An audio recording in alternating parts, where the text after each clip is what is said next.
Hello दोस्तों, welcome to Asian academy classes. This side your mentor दक्षाइनी वांड्रिंकी। I hope आप सब बहुत अच्छे होंगे और आप सबकी पढ़ाई भी बहुत अच्छी चल रही होगी।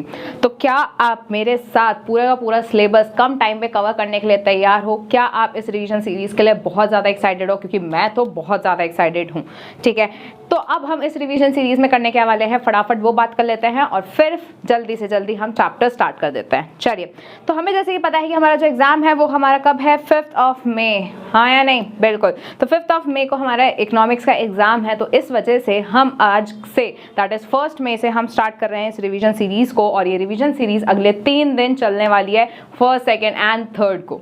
ठीक है, तो 1st, 2nd एंड 3rd ये 3 दिन हम रिवीजन सीरीज फटाफट कंप्लीट करने वाले हैं, हर एक यूनिट को बहुत ही अच्छी तरीके से।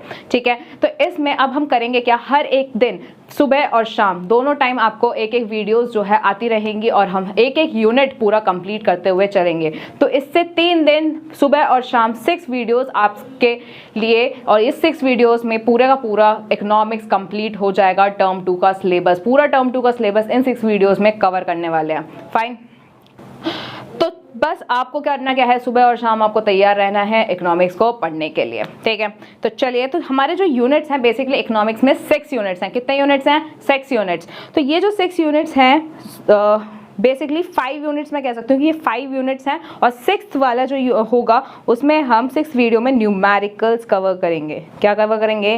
न्यूमेरिकल कवर करेंगे। तो इन 6 वीडियोस में हम पूरा का पूरा इकोनॉमिक्स का टर्म 2 खत्म कर देंगे। ठीक है, तो 5 यूनिट जो है इकोनॉमिक्स के, theory of income and employment, money and banking, government budget, balance of payment and national income, ये पांचों के पांचों यूनिट्स हम 5 वीडियो में खत्म करेंगे। एक वीडियो, एक यूनिट फिनिश। ठीक है, और तो 6 वीडियो में क्या होगा? 6 वीडियो में, क्योंकि हमें पता है कि theory of income and employment और नेशनल इनकम, इन 2 चैप्टर्स में ना न्यूमेरिकल्स हैं। क्या है? न्यूमेरिकल्स। तो वो न्यूमेरिकल सारे के सारे हम 6th वीडियो में कवर करेंगे, और बाकी के बचे हुए 5 यूनिट्स में हम सिर्फ और सिर्फ थ्योरी कवर करने वाला है। ठीक है, आगे बात समझ? ओके। तो जैसे कि हमें पता है theory of income and employment एक पूरा खुद में एक चैप्टर है, तो उसको तो एक ही वीडियो में हम कंप्लीट करेंगे। दूसरा मनी एंड बैंकिंग में 2 चैप्टर्स हैं, मनी एंड बैंकिंग, तो एक ही वीडियो में दोनों के दोनों चैप्टर्स हम कवर करेंगे। ठीक है, ऐसी गवर्नमेंट बजट में भी 2 चैप्टर हैं, fiscal policy and government budget, उसको भी एक ही वीडियो में कवर करेंगे। बैलेंस ऑफ पेमेंट में भी 2 चैप्टर्स हैं, बीओपी एंड फॉरेन एक्सचेंज। एक ही चैप्टर में ना 2 चीजें बांट रखी हैं, बैलेंस ऑफ पेमेंट और फॉरेन एक्सचेंज, दोनों चीज दे रखी है, तो एक ही वीडियो में दोनों को कवर करेंगे। ठीक है, और लास्ट जो वीडियो होगी, 5th वीडियो जो होगी वो होगी नेशनल इनकम की, जहां पे हम नेशनल इनकम की थ्योरी कवर करने वाले हैं, जितनी भी थ्योरी है। ठीक है, और 6th वीडियो में theory of income and employment and national income, इन दोनों के जितने भी न्यूमेरिकल्स हैं वो हम 6th वीडियो में कवर कर देंगे। बात आ गई समझ? बढ़िया। तो ये जो वीडियोस होंगी इसमें हम क्या क्या चीज़ पढ़ने वाले हैं, हम बेसिकली अब तक जितने भी पास्ट ईयर क्वेश्चंस पूछे गए हैं, अब तक के जितने भी पास्ट ईयर में कोई भी क्वेश्चन पूछा गया है वो कवर करेंगे। साथ ही साथ कोई भी अभी जो सैम्पल पेपर है, जो स्पेसिमन पेपर आपका आया हुआ है, उस स्पेसिमन पेपर के क्वेश्चंस भी कवर करेंगे, और साथ ही साथ जो बचे हुए क्वेश्चंस हैं जो अब तक नहीं पूछे गए हैं, ना ही स्पेसिमन में ना ही पास्ट ईयर्स में, वो भी कवर हो जाएंगे। बात आ गई समझ? हाँ या नहीं? तो जैसे कि हम जानते हैं कि भाई ये जो पूरा टर्म 2 होने वाला है, ये थ्योरी होने वाला है, डिस्क्रिप्टिव पार्ट होने वाला है। 8 मार्क्स का जो होगा आपका MCQ and fill in the blanks आएंगे, 1 mark questions, MCQs and fill in the blanks, वो तो कवर हो जाएगा, उसमें कोई दिक्कत नहीं है। दिक्कत है भाई 32 मार्क्स की, कि ये 32 मार्क्स जो है ये कैसे कवर होंगे, क्योंकि यहाँ पे है रिटर्न, सब कुछ आपको लिखना है, अब इस बार टिक नहीं करने हैं। तो ये चीज़ कैसे कवर होगी, क्योंकि होता क्या है, बच्चों को कॉन्सेप्ट बहुत अच्छे से पता होता है, बट ये नहीं पता होता किस क्वेश्चन का क्या आंसर आएगा, किस क्वेश्चन में क्या लिखना है। यहाँ पे दिक्कत आ जाती है सबसे ज़्यादा, क्योंकि बहुत से टाइम पे देखना, कभी भी नोटिस करना, एग्जाम में क्वेश्चन समझ नहीं आया, यार इसका आंसर क्या होगा, क्वेश्चन थोड़ा सा घुमा दिया, कंफ्यूज कि अब क्या होगा, इसका आंसर क्या होगा, और फिर घर आके पता चलता है यार इसका आंसर ये था, शिट। मेरे को तो बहुत अच्छे से आता था और मैं कुछ भी करके नहीं आई, अगर मैं कर लेती तो बाय हो सकता था मेरे ज़्यादा मार्क्स आते या नहीं। हाँ या नहीं?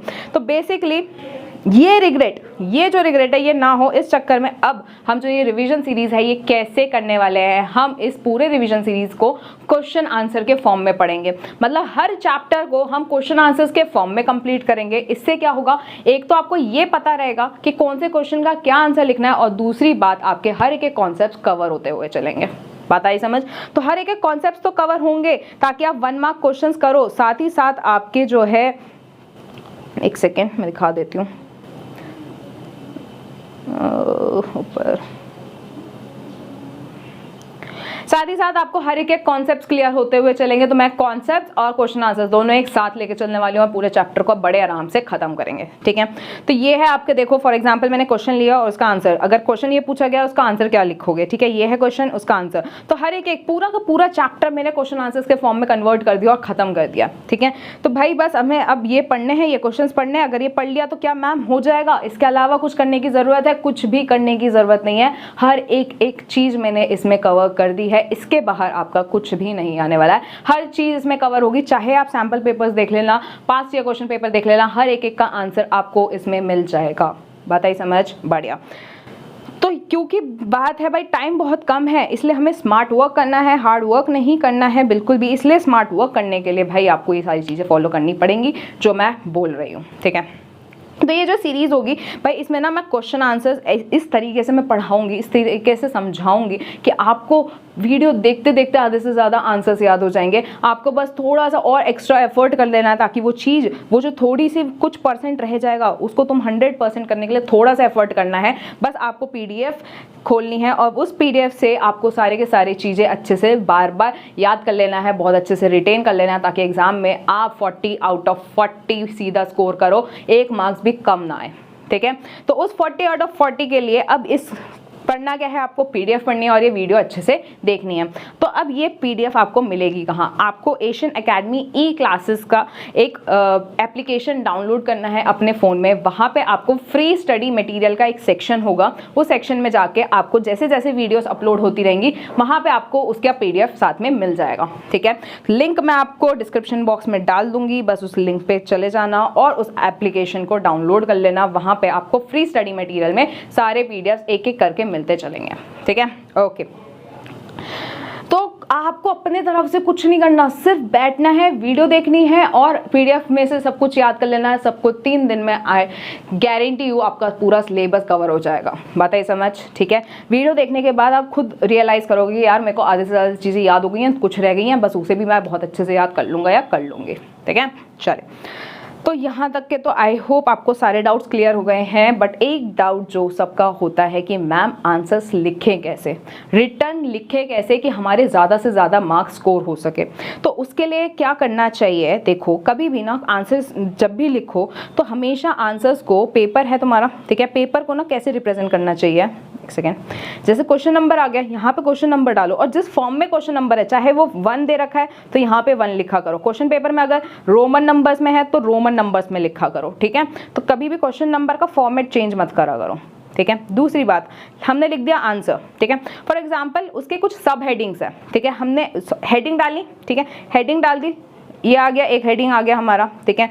फिर हेडिंग के बाद हमें करना क्या है, उसके मान लो उसके अंदर आपको कुछ डिस्क्रिप्शन लिखना है, उसके बारे में डिस्क्राइब करना है कि इस पॉइंट के अंदर ये सारी चीज़ें आएंगी। तो उसको बेटर है पॉइंट वाइज लिखो। अगर पॉइंट वाइज लिखोगे तो एक तो बहुत ज़्यादा अच्छी रिप्रेजेंटेशन हो जाती है, दूसरा टीचर को ईजी हो जाता है कीवर्ड ढूंढने में कि यहाँ पे ये कीवर्ड है, यहाँ पे ये कीवर्ड है, भाई 3 कीवर्ड मिल गए, लो 3 मार्क्स, हाँ या नहीं। तो ये चीज़ होती है, ये चेकिंग, जितना ईजी चेकिंग आप एग्जामिनर के लिए करोगे उतने ज़्यादा आप स्कोर कर पाओगे।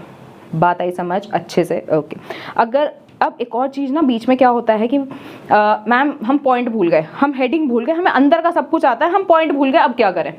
तो अगर आप पॉइंट भूल गए हो, फॉर एग्जांपल मान लो 3 पॉइंट्स थे, उसमें से 2 पॉइंट की हेडिंग भूल गए हो, 1 पॉइंट की हेडिंग याद है, तो अब पता है क्या करना, इस 1 पॉइंट की भी हेडिंग मत लिखना, इस एक का भी हेडिंग मत लिखना, तीनों को बिना हेडिंग के डिस्क्राइब कर दो अच्छे से, पर छोड़ के कुछ नहीं आना, स्किप कुछ नहीं करना, हर एक क्वेश्चन अटेंड करना है आपको, जितने हैं उन्होंने बोला 3 अटेंड करना है तो आप 3 के 3 अटेंड करके आओगे। कुछ भी लिख के आओ, जो आपको नॉलेज है, कॉन्सेप्चुअल क्लैरिटी है, लिख के आओ, कोई दिक्कत नहीं है, पर छोड़ के कुछ नहीं आओगे, ठीक है। पूरे नहीं तो 1 मार्क्स तो एटलीस्ट मिलेंगे ना, पता चल रहा है जो तुमने सोचा था वो बिल्कुल सही हो गया, ठीक है। तो बेसिकली बात यह है कि भाई रिग्रेट नहीं होना चाहिए एग्जाम में, इस वजह से हर एक चीज़ कवर करनी है हमें, ठीक है। चलिए, तो हमने ये जान लिया कि आंसर राइटिंग हमें कैसे करना है, आंसर हम पॉइंट्स में लिख के आएंगे, हमारे को मार्क्स मिल जाएंगे, ठीक है। चलिए, तो शुरू करते हैं हमारा first chapter, that is money and banking. चलिए करें शुरू, money and banking.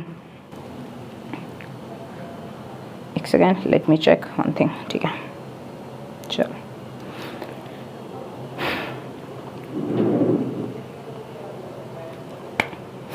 Now let's start with the chapter that is money and banking. आज हम मनी एंड बैंकिंग कवर कर रहे हैं और शाम को हम दूसरा चैप्टर कवर करेंगे that is balance of payment. ठीक है, शाम को हम बैलेंस ऑफ पेमेंट कवर करेंगे पूरा का पूरा यूनिट, और अभी हम मनी एंड बैंकिंग खत्म कर देंगे। तो छोटे चैप्टर आज के दिन पूरा कंप्लीट हो जाएंगे, 2 छोटे चैप्टर कंप्लीट। ठीक है, फिर कल करेंगे हम बड़े चैप्टर्स। चलिए, सो मनी एंड बैंकिंग का पहला ही क्वेश्चन ये है कि बार्टर सिस्टम क्या होता है, बार्टर सिस्टम ऑफ एक्सचेंज क्या होता है। बार्टर सिस्टम ऑफ एक्सचेंज होता क्या है कि अगर जब एक ए जो है बी से गुड्स एक्सचेंज करता है, ए बी से गुड्स एक्सचेंज करता है। पहले क्या होता था, पहले मनी नहीं होता था, तो लोग क्या करते थे, गुड्स के बदले गुड्स एक्सचेंज कर लेते थे, हाँ या नहीं। तो उसको हम क्या कहते हैं, barter system of exchange. Exchange of goods for goods, exchange of goods for goods, goods के बदले गुड्स एक्सचेंज करो, उसे हम क्या कहते हैं, बार्टर सिस्टम ऑफ एक्सचेंज। क्या मैम ये इतना इंपॉर्टेंट है? नहीं, इतना इंपॉर्टेंट नहीं है, बस हमारे को मीनिंग कॉन्सेप्ट समझने की जरूरत है। ठीक है, चलो next is limitations. What are the limitations? क्या लिमिटेशंस है बार्टर सिस्टम में? भाई क्या दिक्कतें आती थी बार्टर सिस्टम में? तो ये 4 दिक्कतें थी। क्वेश्चन है हमारा, point out the shortcoming of the barter system. Barter system के शॉर्टकमिंग्स बताओ, दैट इज लिमिटेशन बताओ, डिसएडवांटेजेस बताओ। ठीक है, शॉर्टकमिंग मतलब डिसएडवांटेजेस या लिमिटेशंस। भाई क्या लिमिटेशंस थी बार्टर सिस्टम की? बार्टर सिस्टम की 4 लिमिटेशंस थी। वो क्या क्या? That is lack of double coincidence, lack of double coincidence। For example A है, ए जो है क्या करता है, ए शू मैन्युफैक्चर करता है, ए क्या करता है, शू मैन्युफैक्चर करता है। और बी हमारे हैं फार्मर, और फार्मर क्या कर रहा है, वो वीट प्रोड्यूस फार्मर क्या कर रहा है, वीट प्रोड्यूस कर रहा है। कोई दिक्कत परेशानी नहीं, पर यहाँ पे दिक्कत क्या दी थी, शूज के बदले। अब ए क्या कर रहा है, ए ने एक काम करा, शूज बी को दे दिए और उसके बदले क्या ले लिया, वीट ले लिया बी से, हाँ या नहीं। ए ने शूज दिए, जो मैन्युफैक्चर करे उस बी को शूज दे दिया और बदले में उसने वीट ले लिया। यहाँ तक कोई दिक्कत नहीं भाई। तो अब हुआ क्या, फिर से अब वीट खत्म हो गया, एक बोरी गेहूं लेके आया, वो खत्म हो गया। ठीक है, फिर अगले महीने वापस गया, वो वापस उसने कहा कि भाई तू मुझसे जूते ले ले और बदले में क्या दे दे, वीट दे दे, गेहूं दे दे। उसने कहा कि भाई मेरे ऑलरेडी एक जूते हैं, एक जोड़ी जूते हैं, अब मेरे को उस जूते की ज़रूरत नहीं है, मतलब जूते बहुत सही हैं, दूसरे जोड़ी की ज़रूरत नहीं है मेरे को। अगर तेरे पास कोई कपड़े हैं या कुछ है तो वो दे दे, मेरे को जूतों की ज़रूरत नहीं है। ए ने कहा कि भाई मेरे पास तो जूते ही है, मैं तो सिर्फ जूते ही मैन्युफैक्चर करता हूँ, हाँ या नहीं।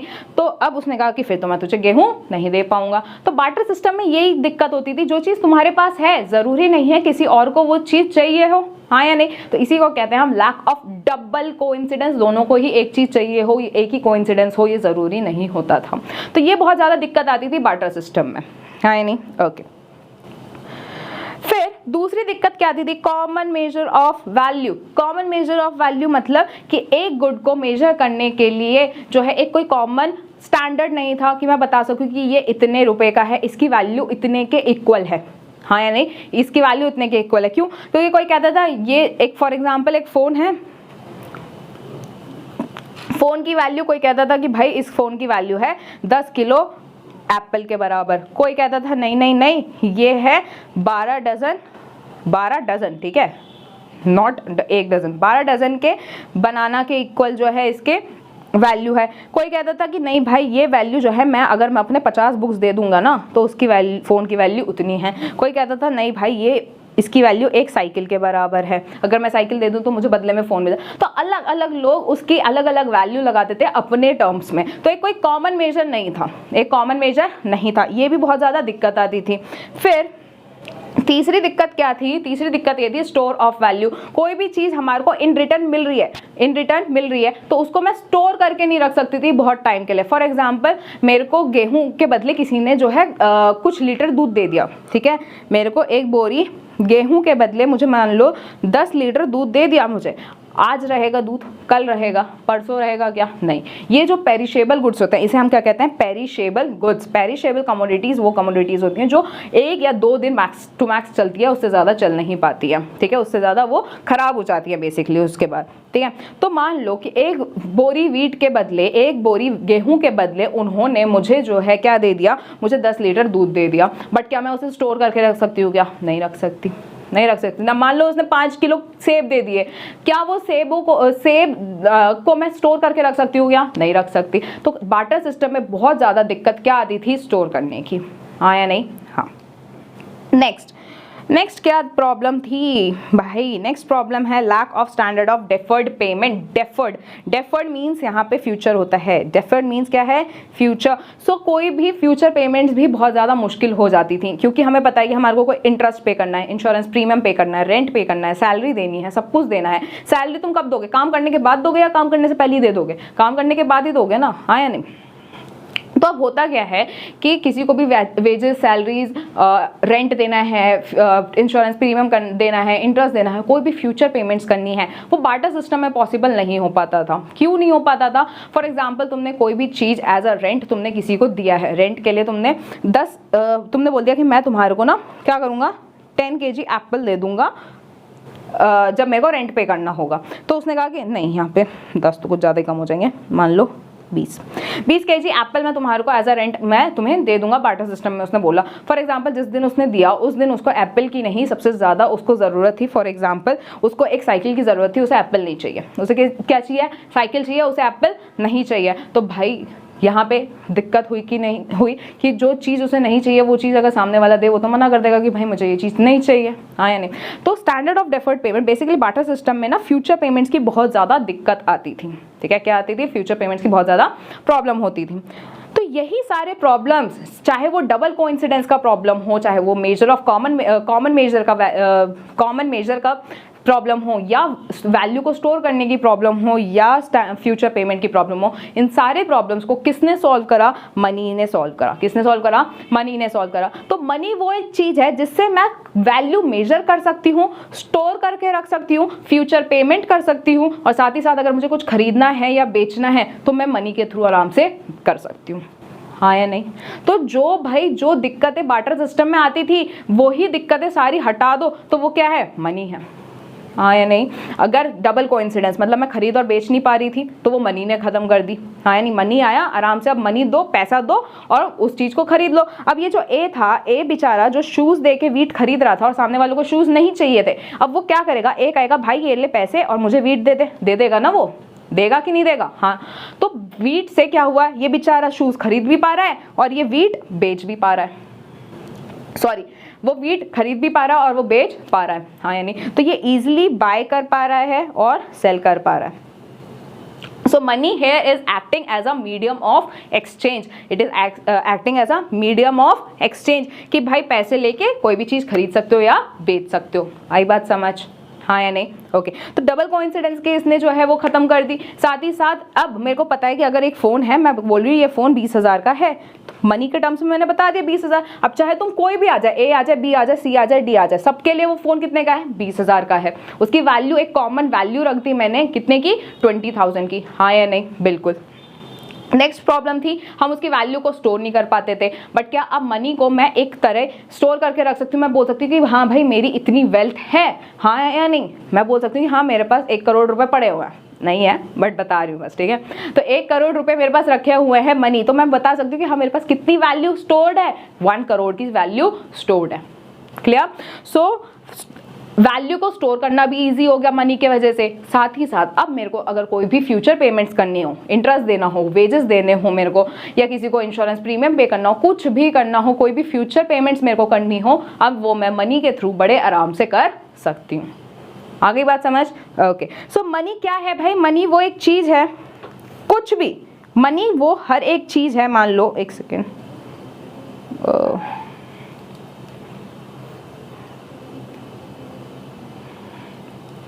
तो मनी यहाँ पे हमारे को कीवर्ड्स, अच्छा एक और चीज़ याद रखना, यहाँ पे कीवर्ड्स हाईलाइटेड नहीं है, बट मैं पढ़ाते पढ़ाते कीवर्ड्स हाईलाइट करती रहूँगी, जो कि आपको एग्जाम में 100% लिख के आना पड़ेगा। ओन लैंग्वेज लिखो कोई दिक्कत नहीं है, बट वो कीवर्ड्स आपके आंसर्स में होना चाहिए, ठीक है? चलो तो मनी कुछ भी जो कि जनरली एक्सेप्टेबल है, क्या है? जनरली एक्सेप्टेबल, सब एक्सेप्ट करते हैं। कैसे? As a medium of exchange, कि भाई वो पैसा दो और कोई भी चीज़ खरीद लो या बेच लो। फिर साथ में मेजर ऑफ वैल्यू, किसी की भी वैल्यू मेजर कर सकती हूँ मनी के थ्रू। स्टोर ऑफ वैल्यू, उसकी वैल्यू को स्टोर करके रख सकती हूँ, और कोई भी फ्यूचर पेमेंट्स करनी हो, डेफर्ड पेमेंट्स करनी हो, वो डेफर्ड पेमेंट भी मैं कर सकती हूँ। बात आई समझ अच्छे से? पक्का? Okay so money is anything that is generally acceptable as a medium of exchange, measure of value, store of value, and means for standard of deferred payment. Clear? हो गई डेफिनेशन याद, बड़े आराम से, बहुत अच्छा। तो व्हाट इज मनी हमें आपको क्लियर है, 1 मार्क क्वेश्चन में ये पूछा जा सकता है, व्हाट इज मनी, ठीक है। अभी के लिए ना इस क्वेश्चन को थोड़ा सा स्किप करते हैं और मैं आती हूँ सीधा state the primary function. Okay, next question is primary function बताओ, सेकेंडरी फंक्शन बताओ और कॉन्टिंजेंट फंक्शन बताओ। बेसिकली मनी के ना 3 फंक्शंस होते हैं। कितने फंक्शंस होते हैं?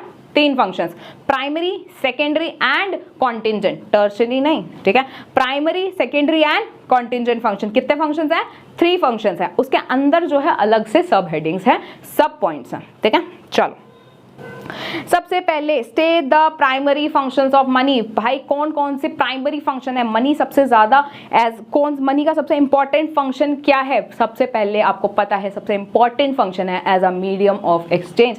मनी करता क्या है? मनी से करते क्या? कोई भी चीज आसानी से तुम खरीद सकते हो या बेच सकते हो, यही उसका सबसे पहला काम है। मनी का पहला काम ही क्या है? Medium of exchange, medium of exchange.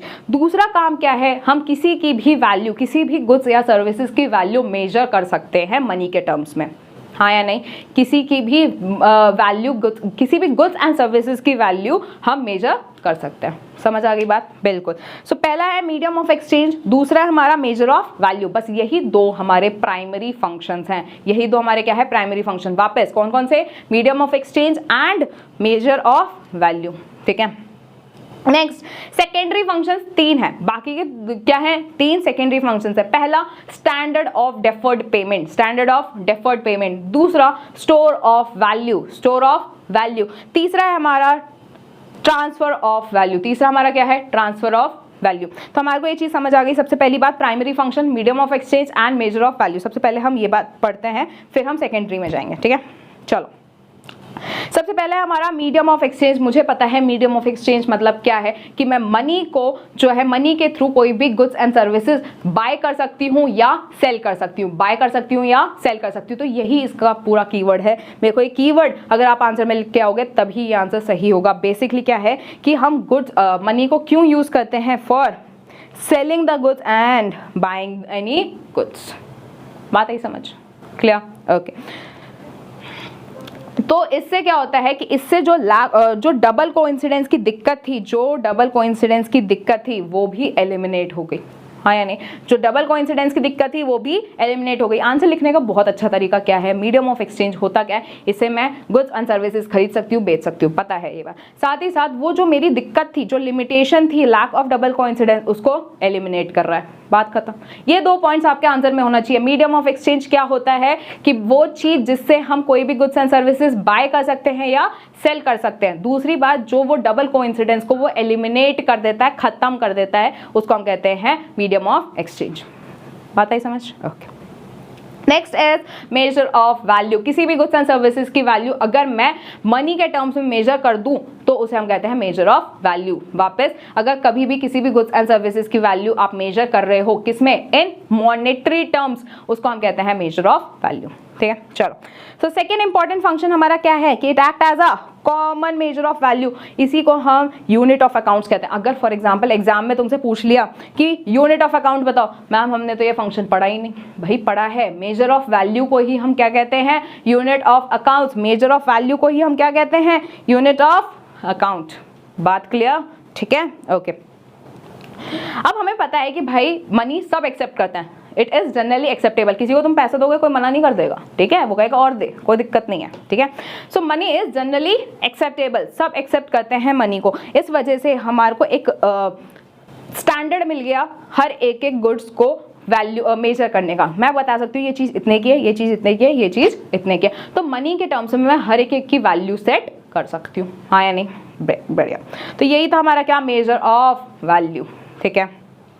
Next is secondary function. Secondary function में हमारा पहला ही फंक्शन है स्टैंडर्ड ऑफ डेफर्ड पेमेंट। भाई मैंने बताया था कि कोई भी फ्यूचर पेमेंट्स है, फॉर एग्जांपल इंटरेस्ट का पेमेंट हो गया, वेजेस का पेमेंट हो गया, सैलरीज हो गए, तुम्हारे इंश्योरेंस प्रीमियम हो गए, ये सारे के सारे जो आपके फ्यूचर पेमेंट्स हैं ये आप मनी के टर्म्स में मेजर कर सकते हो, हाँ या नहीं?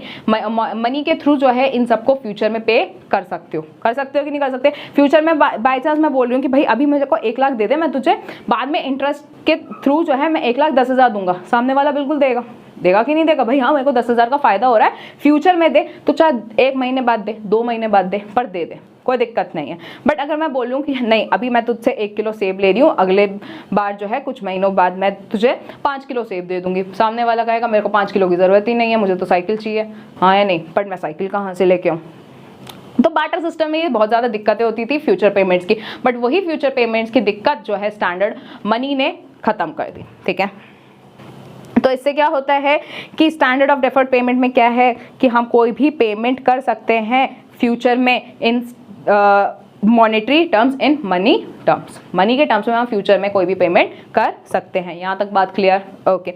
दूसरी बात है एग्जाम्पल हमारा क्या हो गया, interest, rent, salary, pension, loan, insurance premium, ये सारे के सारे जो हैं हम मनी के टर्म्स में एक्सप्रेस कर सकते हैं। ये जितने भी फ्यूचर पेमेंट्स हैं इसको हम मनी के टर्म्स में एक्सप्रेस कर सकते हैं। तो जो चीज़ मैं बोल रही हूँ अगर नोटिस करो वही चीज़ यहाँ पे लिखी हुई है, तो अगर जो मैं बोल रही हूँ अगर वो तुम समझ जाओ तो वही तुम्हारे कीवर्ड्स हैं, वही तुम्हारे कीवर्ड्स हैं जिस पे मैं बहुत ज़्यादा एम्फेसाइज कर रही हूँ, वही तुम्हारे क्या हैं, कीवर्ड्स। ठीक है, तो बहुत अच्छे से समझो, इसके बाद आंसर्स आपको बड़े आराम से याद होंगे, कोई दिक्कत नहीं है। बस अगर जो मैं बोल रही हूँ उसे समझ गया, उसको दिमाग में घुसा लिया तो भाई आपको अच्छे से समझ आ जाएगा। ठीक है, ओके, चलिए जी। Next is store of value. Store of value मतलब क्या है कि मनी के वजह से अब मैं मनी को स्टोर कर सकती हूँ। पहले क्या होता था, गुड्स एंड सर्विसेज को मैं स्टोर नहीं कर पाती थी, बट अब क्या मैं मनी को स्टोर कर पाती हूँ? हाँ या नहीं? बिल्कुल। मैं बता सकती हूँ कि हाँ भाई मेरे पास कितने हैं, 1 करोड़ रुपए हैं, तो वो मेरी क्या हो गई, वेल्थ हो गई। तो मैं अपने वेल्थ को मनी के टर्म्स में बता सकती हूँ कि भाई मेरे पास इतनी वेल्थ है। ठीक है, तो स्टोर ऑफ वैल्यू क्या है, people can keep their wealth in the form of money. बिल्कुल ठीक है, बट क्या होता था बार्टर सिस्टम में, ये डिसएडवांटेज क्या होती थी, जितनी भी पेरिशेबल नेचर के गुड्स हैं, फॉर एग्जांपल मैंने मिल्क बताया, ब्रेड बताया, ये सारी की सारी चीज़ों को स्टोर करने की ज़रूरत होती थी। मतलब तुम्हारे को फ्रिज चाहिए, सब कुछ चाहिए, स्टोर हो पाएगा, वो भी कुछ दिनों के लिए होता है, उससे ज़्यादा दिनों के लिए नहीं होता। तो वो अलग तो कॉस्ट, स्टोरेज के लिए अलग से कॉस्ट, ऊपर से वो कुछ दिन के लिए स्टोर हो पाएंगी, लॉन्ग टर्म के लिए स्टोर नहीं हो पाती हैं। तो बार्टर सिस्टम में बहुत ज़्यादा दिक्कतें थी जो कि store of value that money ने ख़त्म कर दी। ठीक है, so storing of value in the form of money has solved these difficulties। बात आई समझ? बढ़िया। Next is transfer of value. अभी हमने डेफिनेशन में 4 पॉइंट्स पढ़े थे, है ना? मैं ये मत करके आ जाना, देखो डेफिनेशन में हमने 4 पॉइंट्स पढ़े, बट इनके अलावा भी कुछ फीचर्स हैं, फंक्शंस हैं जो कि अब हम पढ़ रहे हैं। पर जो पढ़ रहे हैं उसको डेफिनेशन में मत डाल देना। डेफिनेशन में सिर्फ ये 4 चीज़ें रहेंगी, इन 4 के अलावा पॉइंट्स हैं। ठीक है, कभी पता चल रहा है मैम मेरे को मेजर ऑफ वैल्यू समझ नहीं आया था इसलिए मैंने डेफिनेशन में ट्रांसफर ऑफ वैल्यू डाल दिया, ऐसे नहीं होगा। ठीक है, जो डेफिनेशन है उसको चेंज मत करना। Okay, next is transfer of value. What do you understand by transfer of value? Basically अगर अब मनी आ गया इजीली, अब मैं किसी भी इंसान को जो है वैल्यू उसकी ट्रांसफर कर दूंगी। कोई भी चीज़ खरीदने में 1 पर्सन टू अनदर पर्सन वो वैल्यू ट्रांसफर हो सकती है। साथ ही साथ अगर मेरे को किसी दूसरे कंट्री में भेजने हो पैसे, किसी और को देने हो या किसी दूसरे स्टेट में भेजने हो तो वो भी मैं बड़े आराम से भेज सकती हूँ, बट गुड्स को ट्रांसपोर्ट करना बहुत ज़्यादा डिफिकल्ट था। हाँ या नहीं? Okay, so transfer of value क्या है कि 1 पर्सन टू अनदर हम वैल्यू को ट्रांसफर कर सकते हैं, साथ ही साथ 1 प्लेस टू अनदर भी हम वैल्यू को ट्रांसफर कर सकते हैं। कोई दिक्कत परेशानी नहीं। Next is state the contingent functions of the money. हमने क्या पढ़ लिया अब तक? प्राइमरी फंक्शंस पढ़ लिए, सेकेंडरी फंक्शंस पढ़ लिए, अब हमारा तीसरा फंक्शन है कॉन्टेंजेंट फंक्शन। नाउ टर्शरी नहीं है, कॉन्टेंजेंट फंक्शंस है। कॉन्टेंजेंट फंक्शन में पहला ही फंक्शन है मैक्सिमाइजेशन ऑफ यूटिलिटी। पहला क्या है? Maximisation of utility. Maximisation of utility में क्या है कि हमें पता है, हमने माइक्रो इकोनॉमिक्स में पढ़ा था कंज्यूमर बिहेवियर में, कि अगर किसी भी कंज्यूमर को अपनी यूटिलिटी मैक्सिमम करनी है तो उसकी यूटिलिटी प्राइस के इक्वल हो जानी चाहिए, उस गुड के, उस एक्स गुड के, वो जो भी गुड है उसके प्राइस के अगर इक्वल हो जाएगी यूटिलिटी तो मैं बोलूँगी कि कंज्यूमर की जो यूटिलिटी है वो मैक्सिमम हो चुकी है। हाँ या नहीं? वापस माइक्रो इकोनॉमिक्स याद करो, हमने पढ़ा था कि जब यूटिलिटी इक्वल्स टू प्राइस हो जाती है तब कंज्यूमर को मैक्सिमम यूटिलिटी मिल जाती है। हाँ या नहीं? तो अब ये जो प्राइस है, ये प्राइस तुम किस गुड्स की कितनी प्राइस है हम कैसे बताते हैं? मनी के थ्रू बताते हैं। हाँ या नहीं? तो मनी एक यूटिलिटी कब मैक्सिमाइज होगी इसमें हेल्प करती है। ठीक है, तो यूटिलिटी कब मैक्सिमाइज होगी ये जानने में हमारे को मनी हेल्प करती है। बात क्लियर? ओके,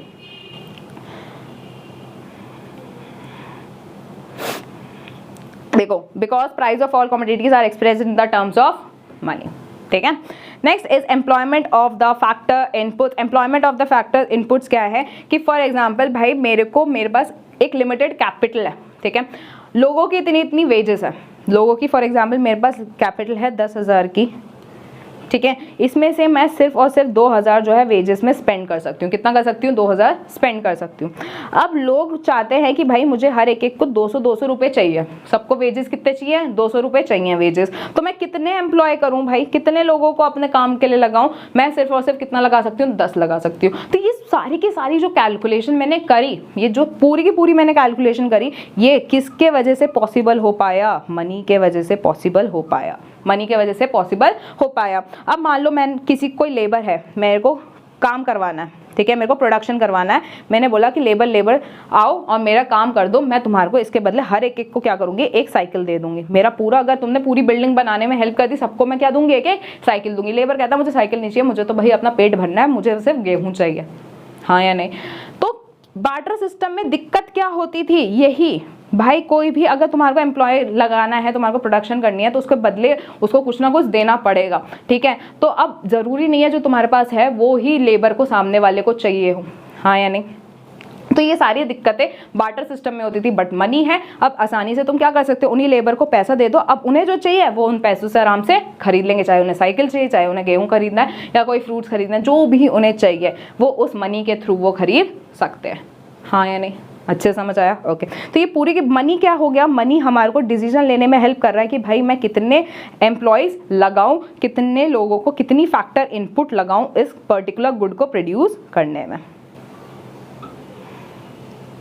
यहाँ तक आपको बात क्लियर हो रही है अच्छे से? हाँ। सो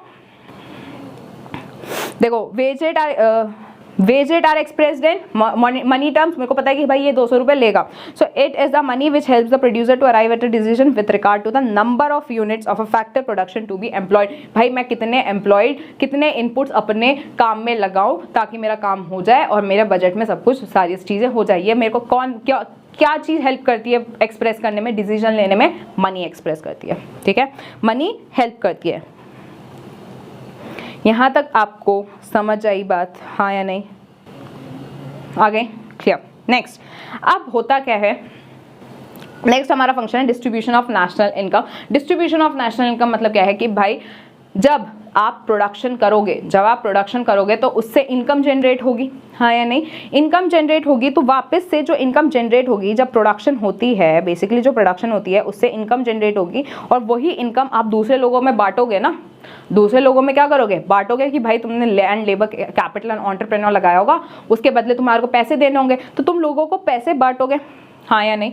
तो अब भाई, अब इस नेशनल इनकम को डिस्ट्रीब्यूट करने में, लोगों को डिस्ट्रीब्यूट करने में भी कौन हेल्प करेगा? मनी हेल्प करेगा। मनी के थ्रू अब तुम लोगों को चीज़ें दे सकते हो और अब वो जो उनके पास पैसा मिलेगा वो आराम से क्या करेंगे? उससे जो उन्हें चाहिए वो आराम से वो खरीद लेंगे, हाँ या नहीं?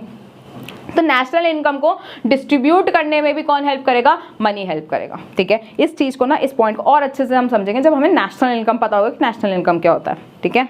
चलो, बस इसमें यहाँ पे बस हमारे को इतना याद रखना है। और एक और चीज़, अगर तुम्हें कॉन्सेप्ट ज़्यादा अच्छे समझ नहीं आ रही, थोड़ी बहुत समझ आ गई चलेगा, थोड़े बहुत कॉन्सेप्ट समझ आ रहे हैं चलेगा, क्योंकि एग्जाम्स बहुत पास में हैं। हमें अच्छे, इतना ज़्यादा डीपली किसी की नॉलेज नहीं लेनी है, हमारे को मेन फोकस करना है टर्म 2, कि टर्म 2 में हमारे को बहुत अच्छे से मार्क्स स्कोर करना है, ठीक है। तो फोकस उस पर करेंगे कि हमारा क्या टर्म 2 का सारी चीज़ें कवर हो रही हैं कि नहीं हो रही, ठीक है। चलो, next is basis of credit system. Basis of credit system, ठीक है।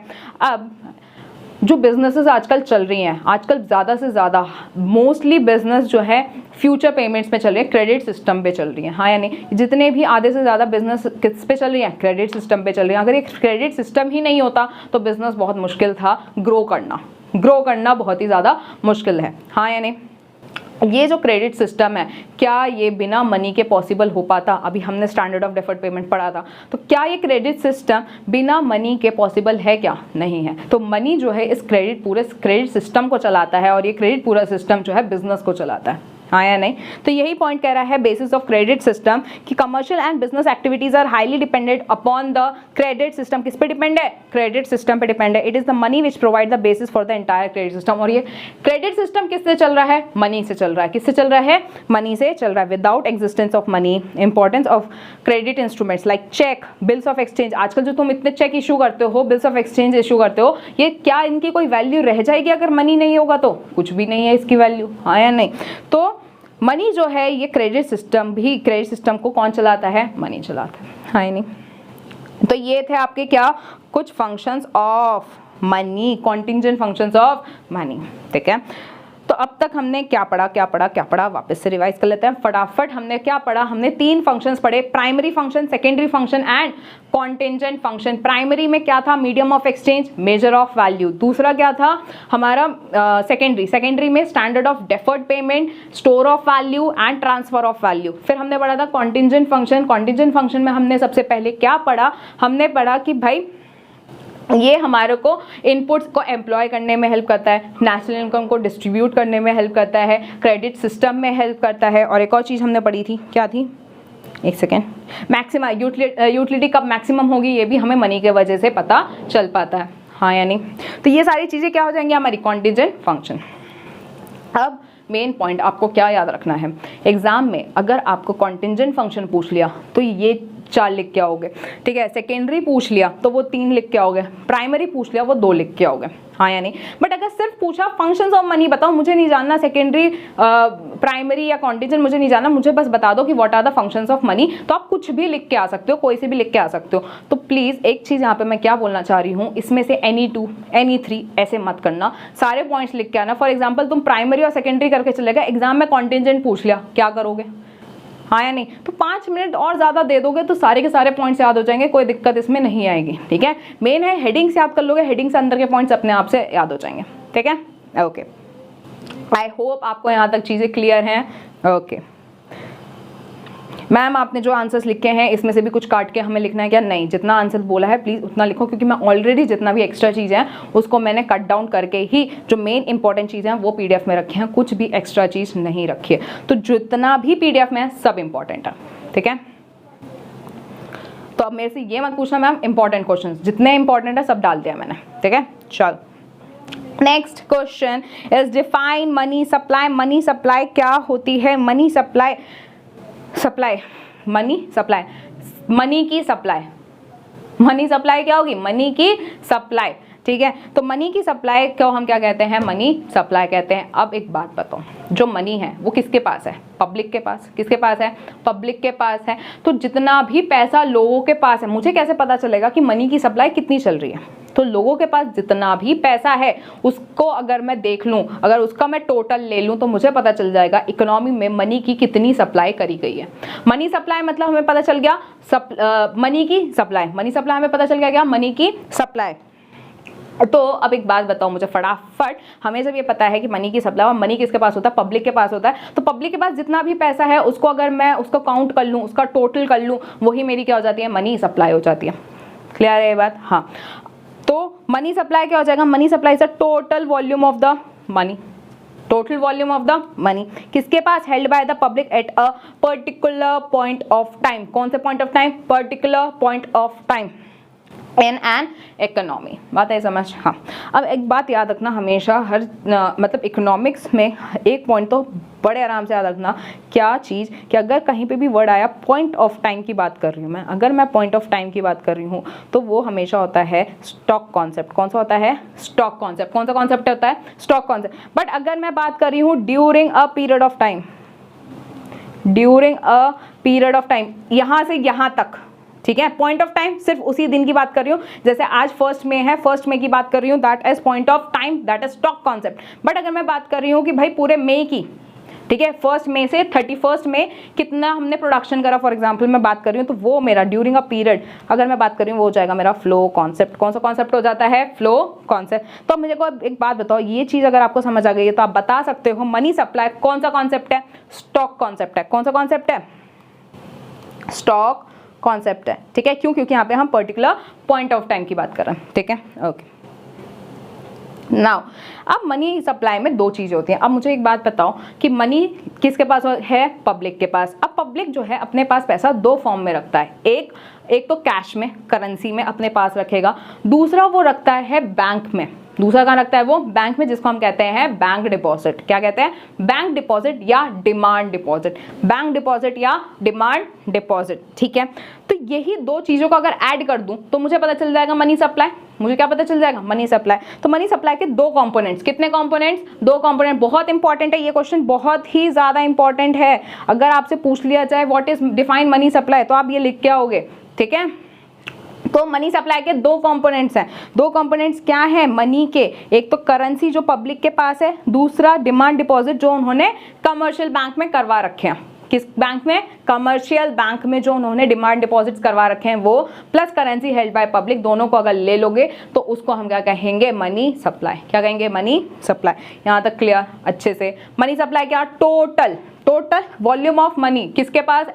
Held with the public at a particular point of time in an economy, ठीक है। चलो, आई होप आपको ये चीज़ समझ आ गई हो। और ना मैंने बीच में एक क्वेश्चन मिस कर दिया था, स्किप कर दिया था, सॉरी, उसको हम कवर कर लेते हैं फटाफट। चलिए, नाउ कुछ टर्म्स जो है उन्होंने बोला है डिफाइन करो, और ये एग्जाम में बहुत बार पूछा भी गया है, तो let's cover this. That is metallic money. Metallic money क्या होता है? कोई भी कॉइन्स जब गोल्ड, सिल्वर, कॉपर इनसे बनता है तो हम उसे कहते हैं मेटलिक मनी। क्या कहते हैं? मेटलिक मनी, ठीक है। कोई भी मेटल से बन रहा है, चाहे वो सिल्वर हो, गोल्ड हो, कॉपर हो, इसको हम क्या कहेंगे? Metallic money. Next, paper money फिर क्या होता है? जो तुम्हारे पास नोट है, करेंसी है, उस करेंसी को हम क्या कहते हैं? पेपर मनी कहते हैं। तो करेंसी नोट जो कि कौन इशू करता है? सेंट्रल बैंक इशू करता है। कौन इशू करता है? सेंट्रल बैंक इशू करता है, उसे हम क्या कहते हैं? पेपर मनी कहते हैं। नेक्स्ट उसने पूछा था कि भाई डिपॉजिट मनी बताओ। डिपॉजिट मनी, डिपॉजिट जो करवाओगे वही तो डिपॉजिट मनी होगी। सो जो भी डिपॉजिट पब्लिक करवाती है बैंक के पास, बैंक के पास जो डिपॉजिट करवाती है उसे हम क्या कहते हैं? Deposit money. जो कि तुम आराम से चेक इशू करोगे वो पैसा तुम्हें मिल जाएगा, ठीक है। Next is legal tender. अब एक बात समझो, लीगल टेंडर और नॉन लीगल टेंडर क्या होता है? इसी से ना एक और वर्ड समझना, पहले इससे पहले एक वर्ड समझो, फिएट। हम लीगल टेंडर मनी को फिएट मनी भी कहते हैं। सो बेसिकली जो फिएट मनी होता है, फिएट मनी मतलब क्या है कि कानूनी तौर पे फिएट मनी क्या हो जाएगा? कानूनी तौर पे वो मनी एक्सेप्टेबल है, वो मनी कानूनी तौर पे एक्सेप्टेबल है, उसको हम क्या कहेंगे? फिएट मनी कहेंगे। बेसिकली कानूनी तौर पे। तो आज के टाइम पे ऐसा कौन से नोट है जो कानूनी तौर पे एक्सेप्टेबल नहीं है? वो 500, 1000 के नोट जो एक ज़माने में हुआ करते थे और मोदी जी ने उन्हें बैन कर दिया। सो बेसिकली वो 500 और 1000 के नोट जो है वो क्या है? वो नॉन लीगल है, वो लीगल टेंडर नहीं है, वो बेसिकली फिएट मनी नहीं है। अभी हम बात कर रहे हैं फिएट मनी की, वो फिएट मनी नहीं है, ठीक है। जो फिएट मनी होती है वही हमारी लीगल टेंडर है। मतलब लीगल टेंडर वो पैसा है जो कि सेंट्रल बैंक इशू करता है, which serves as a money on a fiat of the government. जो गवर्नमेंट बोलती है कि भाई ये कानूनी तौर पर चल सकती है, उसको हम क्या कहेंगे? लीगल टेंडर मनी, ठीक है। बात आई समझ? जो कानूनी तौर पे गवर्नमेंट कहता है ये कानूनी तौर पे चल सकती है, उसको हम क्या कहते हैं? Legal tender. और non legal tender which is not backed by the government, और नॉन लीगल को हम ऑप्शनल मनी भी कहते हैं। क्या कहते हैं? Optional money. वापस नॉन लीगल टेंडर को हम क्या कहते हैं? ऑप्शनल मनी कहते हैं। क्लियर? ओके। एग्जाम्पल क्या हो गया? चेक बाउंस हो जाए ना हो, भाई गवर्नमेंट का उससे क्या लेन देना? उसने तो नहीं बोला ना कि इसको एज अ मनी के तौर पे यूज करो, तो तुम्हारा इच्छा है, तुम्हारी ऑप्शनल है कि तुम उसको यूज करना चाहते हो या नहीं करना चाहते, ठीक है। आई होप आपको यहाँ तक क्लियर है, डेफिनेशंस वगैरह भी अच्छे से। Okay, next is measure. हम मनी सप्लाई पढ़ रहे थे। Money supply total volume of the money held by the public at a point of time in an economy. Next is explain the measure of money supply. Now money supply के अलग अलग measures हैं, जिसको जिस terms में major करना है money supply को वो उस टर्म्स में यूज़ कर सकता है। तो 4 टाइप के हैं, M1, M2, M3 and M4। जब भी गवर्नमेंट को जिस भी चीज़ की ज़रूरत होगी वो M1, M2, M3, M4 वो उसके हिसाब से यूज़ कर सकता है, उसमें कोई भी दिक्कत नहीं है। यहाँ तक बात समझ आई? ओके। नाउ अब जो तुम्हारा मनी सप्लाई है इसके कुछ फॉर्मूले हैं कि M1 में क्या आएगा, M2 में क्या आएगा, M3 में और M4 में क्या आएगा। तो मैम यहाँ पे क्या हमसे न्यूमेरिकल पूछा जाएगा क्या? नहीं, इसके ऊपर कोई भी न्यूमेरिकल नहीं है, बस आपको फॉर्मूले अच्छे से याद करना है। तो मेरे हिसाब से ये 1 मार्क्स में बड़े आराम से पूछा जा सकता है कि M1 में बताओ, उन्होंने बोला कि M1 equals to dash plus dash भरो क्या है, M1 में क्या क्या आता है। तो ये 1 मार्क्स में बड़े आराम से पूछा जा सकता है, तो इसलिए इनके फॉर्मूले बहुत अच्छे से आपको करके जाना है 1 मार्क क्वेश्चन के लिए, ठीक है। 1 मार्क क्वेश्चन के लिए इसको बहुत ही अच्छे से करके जाना है, वरना ये 2 मार्क्स में कैसे पूछा जा सकता है कि M1 और M4 बताओ। तो मैम क्या हमें डेफिनेशन लिखनी है? नहीं, इसका फॉर्मूला लिख के आ जाओ, यही आपका M1 और M4 की एक्सप्लेनेशन होगी, ठीक है, ओके। तो M1 में क्या आता है भाई? M1 में आता है currency and coins with the public, currency and coins with the public plus demand deposit with the bank plus other deposit with RBI, other deposit with RBI।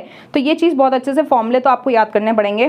Currency and coins with public, दूसरा demand deposit with commercial bank and तीसरा है other deposit with RBI। इसे एक बार ना copy register में लिख के देखो, लिख के देखोगे अच्छे से याद हो जाएगा, ठीक है।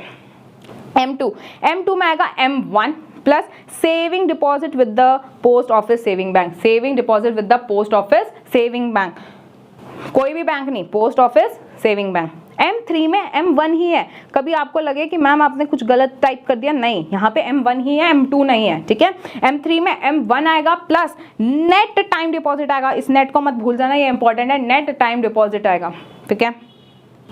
नेक्स्ट M4 में आएगा आपका M4 में क्या आएगा? M3 plus total deposit with the post office saving bank excluding the national saving certificate. अगर मैम ये भूल गए तो ये नहीं भूलना है बेटा, इसलिए M4 पूछा जाता है कि बच्चे ये भूल जाते हैं, ठीक है, इसलिए M4 इसलिए पूछा जाता है और ये पूछा जा सकता है, इसलिए एक्सक्लूडिंग नेशनल सेविंग सर्टिफिकेट बहुत अच्छे से याद रखना, ठीक है। Okay, next is what is high powered money. High powered money क्या होती है? हाई पावर्ड मनी वो पावर ना, तो हाई पावर्ड मनी से याद रखो, हाई पावर्ड मनी वो मनी होती है जो कौन वो करता है, किसके पास होती है? बैंक के पास, सेंट्रल बैंक के पास। किसके पास? सेंट्रल बैंक के पास। तो high powered money means a currency held by the public, एक तो लोगों के पास जो पैसा है वो, plus deposit held by the bank as a reserve with the central bank. भाई ये चीज़ बहुत अच्छी याद रखनी, यहाँ पे वर्ड क्या है? Central bank. इस बार held with the public, bank नहीं है, इस बार कौन सा बैंक है? Central bank. सो एक तो currency held by the bank है, ठीक है, दूसरा deposit held by the bank as a reserve with the central bank. किसके पास है? सेंट्रल बैंक के पास है इस बार डिपॉजिट, कमर्शियल बैंक के पास नहीं है, किसके पास है? सेंट्रल बैंक के पास। And this is the difference between the high powered money and money supply. वापस क्या बोल दिया मैम आपने? देखो देखो देखो देखो, बताते हैं हमने क्या बोला, कहीं स्पेस मिल जाए यार। देखो मनी सप्लाई है, ठीक है, मनी सप्लाई में हमने बोला करेंसी विद द पब्लिक आएगा, currency with the public plus demand deposit पर किसके पास? कमर्शियल बैंक के पास, held by the public with the commercial bank. But इस बार हाई पावर्ड मनी में हमने क्या बोला? करेंसी तो आएगी, पर जो जो डिपॉजिट्स हैं वो किसके पास होने चाहिए? वो सेंट्रल बैंक के पास होने चाहिए।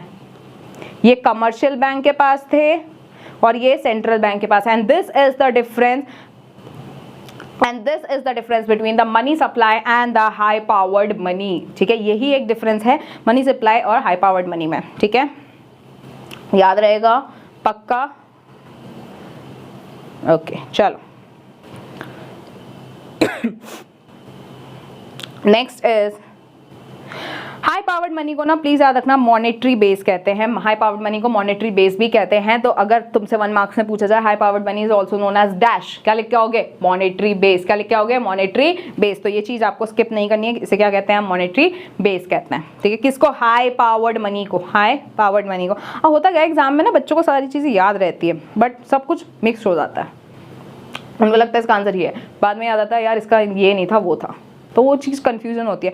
तो अभी से अगर आप पढ़ के चलोगे ना कोई भी कन्फ्यूजन नहीं होगी, बार बार उसको रिवाइज करते रहोगे और जब तक बाहर बोलते बोलते याद नहीं करोगे तब तक याद नहीं होने वाली। समझ आई बात? तो अगर आप एवरेज स्टूडेंट हो, कोई भी हो, प्लीज़ लिख के देखो, ठीक है, वरना बोल बोल के याद करो तभी वो चीज़ें याद होंगी, ठीक।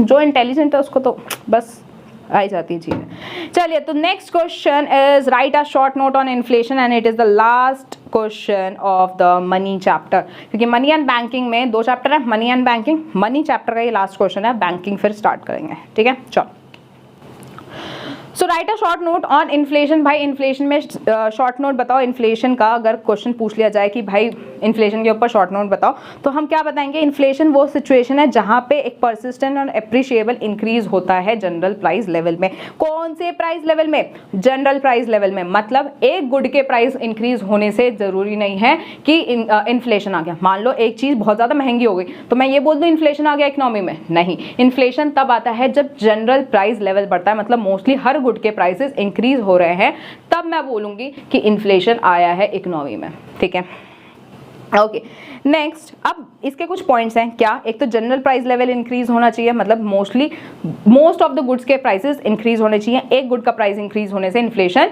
नहीं आता।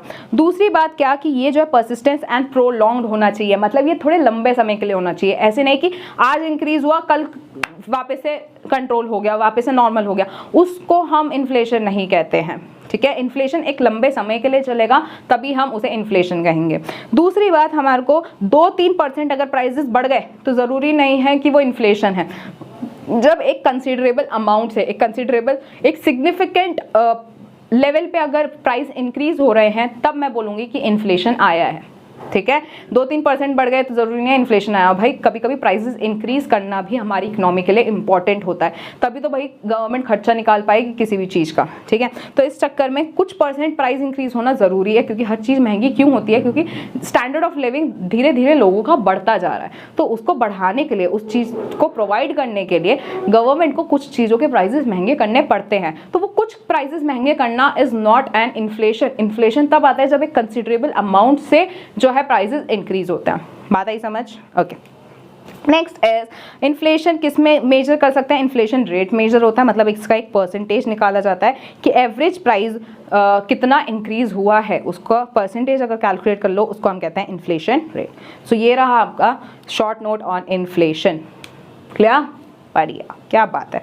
चलिए next is types of inflation. किस किस टाइप के इन्फ्लेशन है ये तो नाम से पता चल जाएगा भाई। इन्फ्लेशन अगर डिमांड के वजह से इन्फ्लेशन हुआ है तो उसको हम कहते हैं demand pull inflation. Demand increase होने की वजह से प्राइसेस बढ़ गए तो डिमांड पुल इन्फ्लेशन। अगर सप्लाई के वजह से इन्फ्लेशन बढ़ गई, मतलब अगर तुम्हारे कॉस्ट ऑफ प्रोडक्शन बढ़ेगी, ठीक है, मतलब कोई भी प्रोडक्शन अगर महंगा हो गया है तो इस वजह से अगर प्राइसेस बढ़ गए तो हम उसे क्या कहेंगे? कॉस्ट पुश या सप्लाई साइड इन्फ्लेशन या सप्लाई साइड इन्फ्लेशन। वरना अगर लोग जो है वेजेस ही बहुत ज़्यादा बढ़ गए, जो तुम वेजेस पे करते हो अगर वो इंक्रीज हो गए, उसके वजह से अगर प्राइसेस बढ़ रहे हैं तो वेज पुश इन्फ्लेशन। और अगर कभी भी प्रॉफिट बढ़ने की वजह से, अगर मोनोपोलिस्टिक और ओलिगोपोली जो है जहाँ पे कुछ फ्यू सेलर्स होता है और मोनोपोली में क्योंकि एक ही सेलर होता है तो वो अपने हिसाब से अपने प्रॉफिट डिसाइड करता है, तो उस केस में अगर प्राइसेस बहुत ज़्यादा हैं तो हम उसे क्या कहते हैं? Profit push inflation. क्या कहते हैं? Profit push inflation. ठीक है, बस ये नॉलेज मतलब ज़रूरी है पढ़ना इसे, कि बाई चांस अगर पूछ लिया जाए, अब तक के पूछा नहीं गया है तो चांसेस हैं पूछने के। ठीक है, क्योंकि मैंने स्टार्टिंग में ही बोला था हम वो क्वेश्चंस भी कवर करेंगे जो अब तक के नहीं पूछा है, और क्योंकि इन्फ्लेशन सिलेबस में है, इन्फ्लेशन कवर करना पड़ेगा हमें। ठीक है, ओके चलिए, तो ये था हमारा चैप्टर मनी का, और मनी हमने बहुत अच्छे से यहाँ पे हमने कवर कर लिया है, हाँ या नहीं? बिल्कुल। तो चलिए फटाफट हमने, क्योंकि मनी कवर कर लिया, अब जल्दी से बढ़ते हैं आगे और कवर करते हैं चैप्टर बैंकिंग। अब हमारा नेक्स्ट चैप्टर स्टार्ट हो रहा है, कौन सा? बैंकिंग। मनी हमने कवर कर लिया, बैंकिंग, ये पूरा का पूरा हमारा यूनिट कवर हो जाएगा। तो चलिए फटाफट स्टार्ट करते हैं। सबसे पहला ही क्वेश्चन है, distinguish between central bank and commercial bank. क्या डिफरेंस है एक सेंट्रल बैंक और कमर्शियल बैंक में? मैं एक सेकेंड, सेंट्रल बैंक और कमर्शियल बैंक में क्या डिफरेंस है? सेंट्रल बैंक वो एपेक्स बॉडी है, एपेक्स बॉडी मतलब सुप्रीम बॉडी। ठीक है, सेंट्रल बैंक वो एक सुप्रीम बॉडी है जो सारे के सारे कमर्शियल बैंक को चलाती है। भाई पूरे के पूरे जितने भी बचे हुए कमर्शियल बैंक हैं उसको अगर कोई कंट्रोल करता है, अगर कोई रेगुलेट करता है तो वो कौन है? वो है सेंट्रल बैंक। तो सेंट्रल बैंक वो एपेक्स बॉडी, वो सुप्रीम बॉडी है जो कंट्रोल करती है, ऑपरेट करती है, रेगुलेट करती है या डायरेक्ट करती है पूरे एंटायर बैंकिंग सिस्टम को। ठीक है, और कमर्शियल बैंक फिर क्या है भाई? कमर्शियल बैंक वो बैंक है जहाँ पे आप जाके अपने पैसे डिपॉजिट करवाते हो या वहाँ से लोन लेते हो। ठीक है, तो कमर्शियल बैंक वो बैंक है जो कि क्या करती है? डिपॉजिट एक्सेप्ट करती है या लोन को जनरेट करती है या इन्वेस्टमेंट करती है। ठीक है, बात आ गई समझ। तो वो है कौन, commercial bank. So this is the meaning of the central bank and the commercial bank. Next, ये एपेक्स बॉडी है, हाँ या नहीं, और ये पूरे बैंकिंग सिस्टम का एक यूनिट होगा। फिर जो सेंट्रल बैंक है, सेंट्रल बैंक कौन ओन करता है, सिर्फ और सिर्फ गवर्नमेंट ओन करती है। कौन ओन करेगी, गवर्नमेंट। बट जो कमर्शियल बैंक होती है वो कौन ओन करता है, वो गवर्नमेंट भी करती है और प्राइवेट सेक्टर भी करता है, गवर्नमेंट भी और प्राइवेट सेक्टर भी। Next, objective. Basically central bank का ऑब्जेक्टिव क्या होता है, सर्विस मोटिव। क्या होता है, सर्विस मोटिव उसका वो है, कोई भी प्रॉफिट मोटिव उसका मोटिव नहीं होता। पर भाई कमर्शियल बैंक जो HDFC है, एक्सिस बैंक है, ICICI बैंक है तुम्हारा, ठीक है, PNB बैंक है, बैंक ऑफ बड़ौदा है, SBI है, ये जितने भी बैंक्स हैं बेसिकली ये सारे के सारे बैंक क्यों सेटअप हुआ है, प्रॉफिट कमाने के लिए। क्यों सेटअप हुआ है ये, प्रॉफिट कमाने के लिए। तो इनका मेन मोटिव ही क्या है, to maximise the profit. Next, as issue of currency, कौन नोट इशू कर सकता है, सेंट्रल बैंक इशू करती है। कौन इशू करता है, सेंट्रल बैंक इशू करती है। कमर्शियल बैंक कभी भी नोट इशू नहीं करती। There is no power, it has no power to issue the currency, ठीक है। नेक्स्ट, कौन डायरेक्टली पब्लिक से डील करता है, कमर्शियल बैंक डील करती है। कभी भी तुम सेंट्रल बैंक के पास जाओगे नहीं कि भाई मेरे एक काम का तू 10,000 जमा कर दे, वो तुम्हारे 10,000 जमा करने के लिए नहीं है, ठीक है, वो तुम्हारे को उल्टा 10,000 देने के लिए है, करेंसी इशू करने के लिए बेसिकली। सो जितने भी कमर्शियल बैंक है वो जो है पब्लिक से डील करते हैं, बट सेंट्रल बैंक कभी भी पब्लिक के साथ डील नहीं करती। सो भाई सेंट्रल बैंक हमारे इंडिया में कितना है, सिर्फ एक।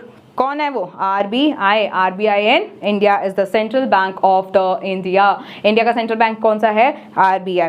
तो कमर्शियल बैंक भाई बहुत सारे हैं हमारे, बैंक ऑफ इंडिया, PNB, ठीक है, axis bank, ICICI bank, HDFC, ये सारे के सारे हमारे कमर्शियल बैंक्स हैं, ठीक है। चलो, आई होप आपको ये डिफरेंस समझ आ गया, कमर्शियल बैंक और सेंट्रल बैंक में क्या डिफरेंस है। बढ़िया, चलिए जी, चलिए।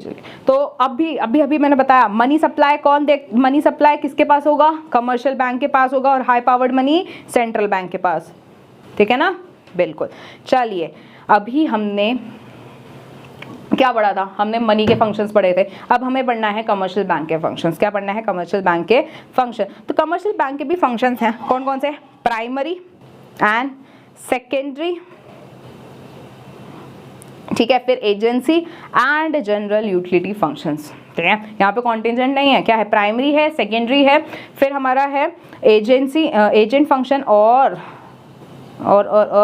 जनरल यूटिलिटी फंक्शन, ठीक है। चलो, तो सबसे पहले बात करते हैं हम प्राइमरी फंक्शन के। एग्जाम में अगर प्राइमरी पूछ लिया तो प्राइमरी बता के आओगे, ठीक है। और अगर तुमसे फंक्शंस पूछे तो जनरली तुम कोई भी फंक्शन लिख के आ सकते हो कि accepting the deposits and lending the loan, सिर्फ ये लिख के आ सकते हो। बट अगर सिर्फ प्राइमरी पूछा तो प्राइमरी लिख के आओगे, सेकेंडरी पूछा तो सिर्फ सेकेंडरी लिख के आओगे, ठीक है। जो पूछा है वो लिख के आओगे, बट इसमें मैंने सब कुछ कवर कर दिया, प्राइमरी सेकेंडरी वगैरह सब कुछ, ठीक है। तो इसके सब क्वेश्चन भी बन सकते हैं, ठीक, ओके। एक सेकेंड, मैं कुछ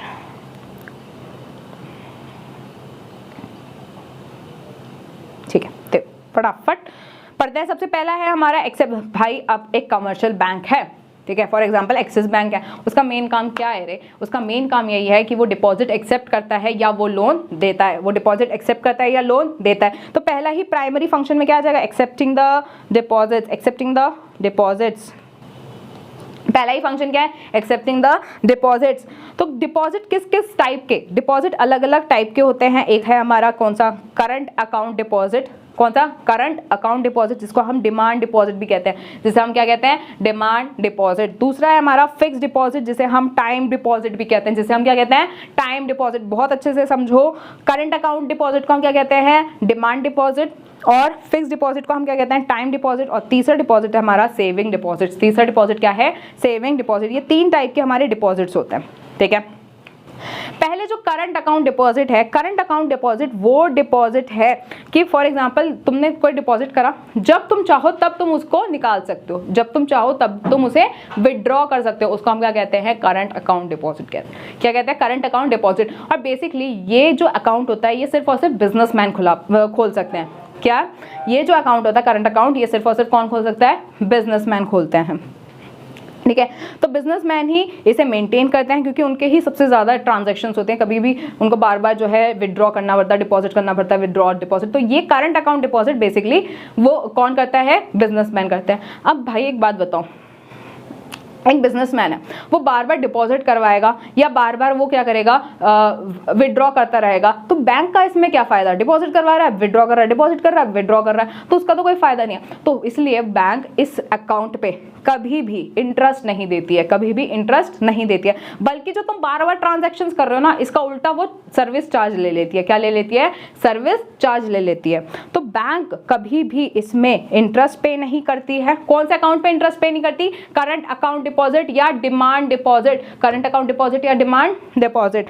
और rather bank impose service charge, उल्टा क्या कर देती है? वो सर्विस चार्ज लगा देती है इन अकाउंट्स को चलाने के लिए। ठीक है, नेक्स्ट इज फिक्स्ड डिपॉजिट और टाइम डिपॉजिट। फिक्स्ड डिपॉजिट क्या होता है और टाइम डिपॉजिट क्या होता है? भाई भाई भाई, फिक्स्ड डिपॉजिट, एक बार तुमने डिपॉजिट कर दिया उसको हम क्या कहेंगे? फिक्स्ड डिपॉजिट या टाइम डिपॉजिट। मतलब कि एक टाइम के लिए तुमने बैंक में डिपॉजिट कर दिया, अब तुम उसे विड्रॉ नहीं कर सकते हो। ठीक है, जब मैच्योरिटी आएगी, 5 साल के लिए तुमने डाला तो 5 साल बाद आना मुझसे ये लेना। ठीक है, कहते हैं ना एफडी, एफडी सुना ना, एफडी तोड़वाते हैं, तो वो एफडी क्या है? Fixed deposit. वो एफडी क्या है? फिक्स्ड डिपॉजिट के एक टाइम पीरियड के लिए तुमने बैंक में अमाउंट डाल के रख दिया, डिपॉजिट करके रख दिया। अब होता क्या है कि क्योंकि भाई तुमने एक लंबे समय के लिए अमाउंट रख रखा है, तो बैंक सबसे ज्यादा इंटरेस्ट उस पर देती है। सबसे ज्यादा इंटरेस्ट किस पे मिलता है? फिक्स्ड डिपॉजिट पे मिलता है। तो भाई देखो, फिक्स्ड डिपॉजिट वो अकाउंट डिपॉजिट है जो कि एक फिक्स पीरियड के लिए बैंक जो है डिपॉजिट करके रख देती है, सॉरी पब्लिक बैंक के पास रख देती है। दूसरा, इसमें कोई भी चेकेबल फैसिलिटी नहीं है, मतलब चेक दे के कभी भी पैसा नहीं निकाल सकते फिक्स्ड डिपॉजिट से। ठीक है, एक टाइम के बाद ही तुम उसे निकाल सकते हो, और इसमें सबसे ज्यादा रेट ऑफ इंटरेस्ट मिलता है।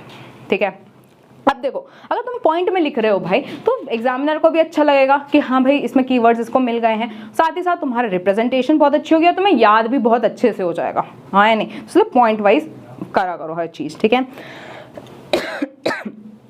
Next is saving deposit. एक तो हो गया हमारा क्या? करंट अकाउंट डिपॉजिट, दूसरा हमारा हो गया फिक्स्ड डिपॉजिट, और तीसरा है हमारा saving deposit. Now saving deposits वो डिपॉजिट्स हैं जिसमें करंट अकाउंट और फिक्स्ड डिपॉजिट दोनों के ही फीचर्स होते हैं। तो सेविंग डिपॉजिट बेसिकली क्या होता है? हम मनी को विड्रॉ कर सकते हैं, हम मनी को विड्रॉ कर सकते हैं, बट एक लिमिट होती है कि इतने लिमिट से ज़्यादा तुम ट्रांजेक्शन्स नहीं करते हो। एक लिमिट में तुम ट्रांजेक्शन्स कर सकते हो, विड्रॉ और डिपॉजिट करवा सकते हो। ठीक है, ये बिजनेसमैन नहीं, ये हम जनरल पब्लिक जो होती है ये खुलवाती है। हम कौन सा अकाउंट खोलते हैं? सेविंग अकाउंट ना। अगर कभी तुम एटीएम में जाओगे, वहाँ से पैसा विड्रॉ करते हो या डिपॉजिट करते हो, तो अकाउंट वो ऑप्शन आता है ना, करंट अकाउंट या सेविंग अकाउंट, तो हम सेविंग अकाउंट में खोलते हैं, क्योंकि करंट अकाउंट किसका होता है? बिजनेसमैन का होता है। ठीक है, और इसमें इंटरेस्ट मिलता है। ठीक है, क्योंकि करंट अकाउंट में इंटरेस्ट नहीं मिलता, फिक्स में बहुत ज़्यादा मिलता है, सेविंग्स में एक लिमिट में तुम्हारे को क्या मिलेगा? इंटरेस्ट मिलेगा। ठीक है, सो इंटरेस्ट जो होता है इसमें लेस देन फिक्स डिपॉजिट होता है, मिलता है पर लेस देन फिक्स डिपॉजिट। ठीक है, आई होप आपको डिपॉजिट्स क्लियर हो गए हैं कि कितने टाइप के डिपॉजिट्स होते हैं। ठीक है, चलो next function advancing of loan. भाई हमें पता है कमर्शियल बैंक है, कमर्शियल बैंक का मेन प्राइमरी फंक्शन ही यही है कि वो डिपॉजिट एक्सेप्ट करता है या लोन देता है, डिपॉजिट एक्सेप्ट करता है या लोन देता है। तो अब भाई लोन की बारी, हमने पढ़ लिया कितने टाइप के डिपॉजिट्स होते हैं, अब बात है लोन की, एडवांसिंग ऑफ लोन। तो अलग अलग टाइप के लोन होते हैं भाई, जो बैंक है वो अलग अलग टाइप के लोन देता है। अब इसे बहुत ही अच्छे से ध्यान से पढ़ना है, बहुत ही ध्यान से, समझ आए? अगर क्वेश्चन पूछा जाए, उस क्वेश्चन ने ये नहीं पूछा कि एडवांसिंग ऑफ प्राइमरी फंक्शन बताओ या एडवांसिंग ऑफ लोन, उसने पूछा कि what are the different forms of loans, है ना, विच कमर्शियल बैंक प्रोवाइड। अलग अलग टाइप के जो है तुमसे पूछ लेगी, अलग अलग टाइप के लोन्स बताओ, तब क्या करोगे? तब ये सारे लोन लिख के आओगे। बात आई समझ? देखो यहाँ पे क्वेश्चन देखो, what are the different forms of, यहाँ पे ना, what are the different forms in which bank extend loans, loans किस किस फॉर्म में वो देती है, तो तब आप ये चारों के चारों लिख के आओगे। क्लियर? ओके, सो सबसे पहला है हमारा क्या? Cash credit. पहला ही लोन क्या होता है? Cash credit. दूसरा हमारा आउटराइट एंड एडवांसेस। तीसरा discounting of bill and overdraft facility. इसको ना बहुत अच्छे से समझते हैं। देखो, कैश क्रेडिट और आउटराइट लोन, कैश क्रेडिट और आउटराइट लोन मोस्टली सिमिलर होता है, बस इसमें एक डिफरेंस है, वो डिफरेंस बहुत अच्छे से समझने की ज़रूरत है। एक नीचे ले जाऊँ मैं, बिल्कुल समझाते हैं उनको।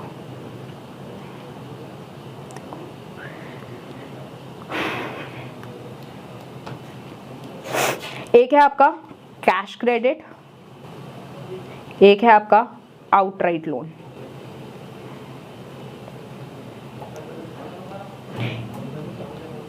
ठीक है। मैं इसको ज़्यादा डीपली नहीं समझा रही हूँ, बस ऊपर क्योंकि मैंने बहुत अच्छे से आपको वीडियोस में समझा रखा है, बट अब टर्म 2 है, टाइम बहुत कम है, तो हम जल्दी जल्दी चीज़ों को समझेंगे, ठीक है। अब मान लो कि तुमने बैंक से 10 लाख रुपीज़ लोन लिए हैं। कितने लिया है? 10 लाख रुपीज़ तुमने लोन लिया है, ठीक है। बट उसमें से सिर्फ आपने 8 लाख रुपीज़ यूज़ करे हैं, उससे ज़्यादा का तुम्हारा काम नहीं था। सिर्फ तुमने कितने यूज़ करे? 8 लाख रुपीज़। बैंक से तुमने लोन लिया, बैंक वाले ने तुम्हारे अकाउंट में 10 लाख रुपए डाल दिए, बट तुमने उसमें से कितने विड्रॉ करे? सिर्फ 8 लाख। कितने विड्रॉ करे? 8 लाख। अब यहाँ पे जो तुमने लोन लिया उस पर रेट ऑफ इंटरेस्ट चार्ज होगा क्या? होगा। तो जब वो रेट ऑफ इंटरेस्ट, अब भाई तुम बोल सकते हो बैंक तुमने 10 लाख डाले पर मैंने तो 8 लाख ही यूज करा, हाँ या नहीं? तो बैंक कहता है ठीक है, तो तुम 8 लाख पे इंटरेस्ट दे दो, जितना तुमने विड्रॉ करा उस पे इंटरेस्ट दे दो। तो अगर आप 8 लाख पे इंटरेस्ट देते हो, उसको हम कहते हैं कैश क्रेडिट। उसे हम क्या कहते हैं? Cash credit. बट बैंक एक तरीके से, एक तो ये हो गया कैश क्रेडिट, दूसरा अगर ऐसा हो बैंक बोले कि भाई मुझे मतलब नहीं है तूने 8 लाख यूज करे, 9 लाख करे, 7 लाख करे या पूरे 10 लाख करे, मैंने तो तेरे अकाउंट में 10 लाख डाल दिए ना, तो मुझे तो पूरे के पूरे 10 लाख पे इंटरेस्ट चाहिए ना। तो अगर बैंक ये बोलता है कि मुझे पूरे के पूरे 10 लाख पे इंटरेस्ट चाहिए, मेरे को मतलब नहीं है तुमने कितना विड्रॉ करा, तो उस 10 लाख पे जब इंटरेस्ट लगता है उसको हम कहते हैं आउटराइट लोन। क्या कहते हैं? Outright loan. सो ये डिफरेंस है। अगर पूरे एंटायर अमाउंट पे लग रहा है तो आउटराइट लोन, पर जितना सिर्फ विड्रॉ करा है उस पे लग रहा है तो वो तुम्हारा कैश क्रेडिट हो जाता है, ठीक है। ओके, तो यही चीज यहाँ पे लिखी हुई है, ध्यान से देखो।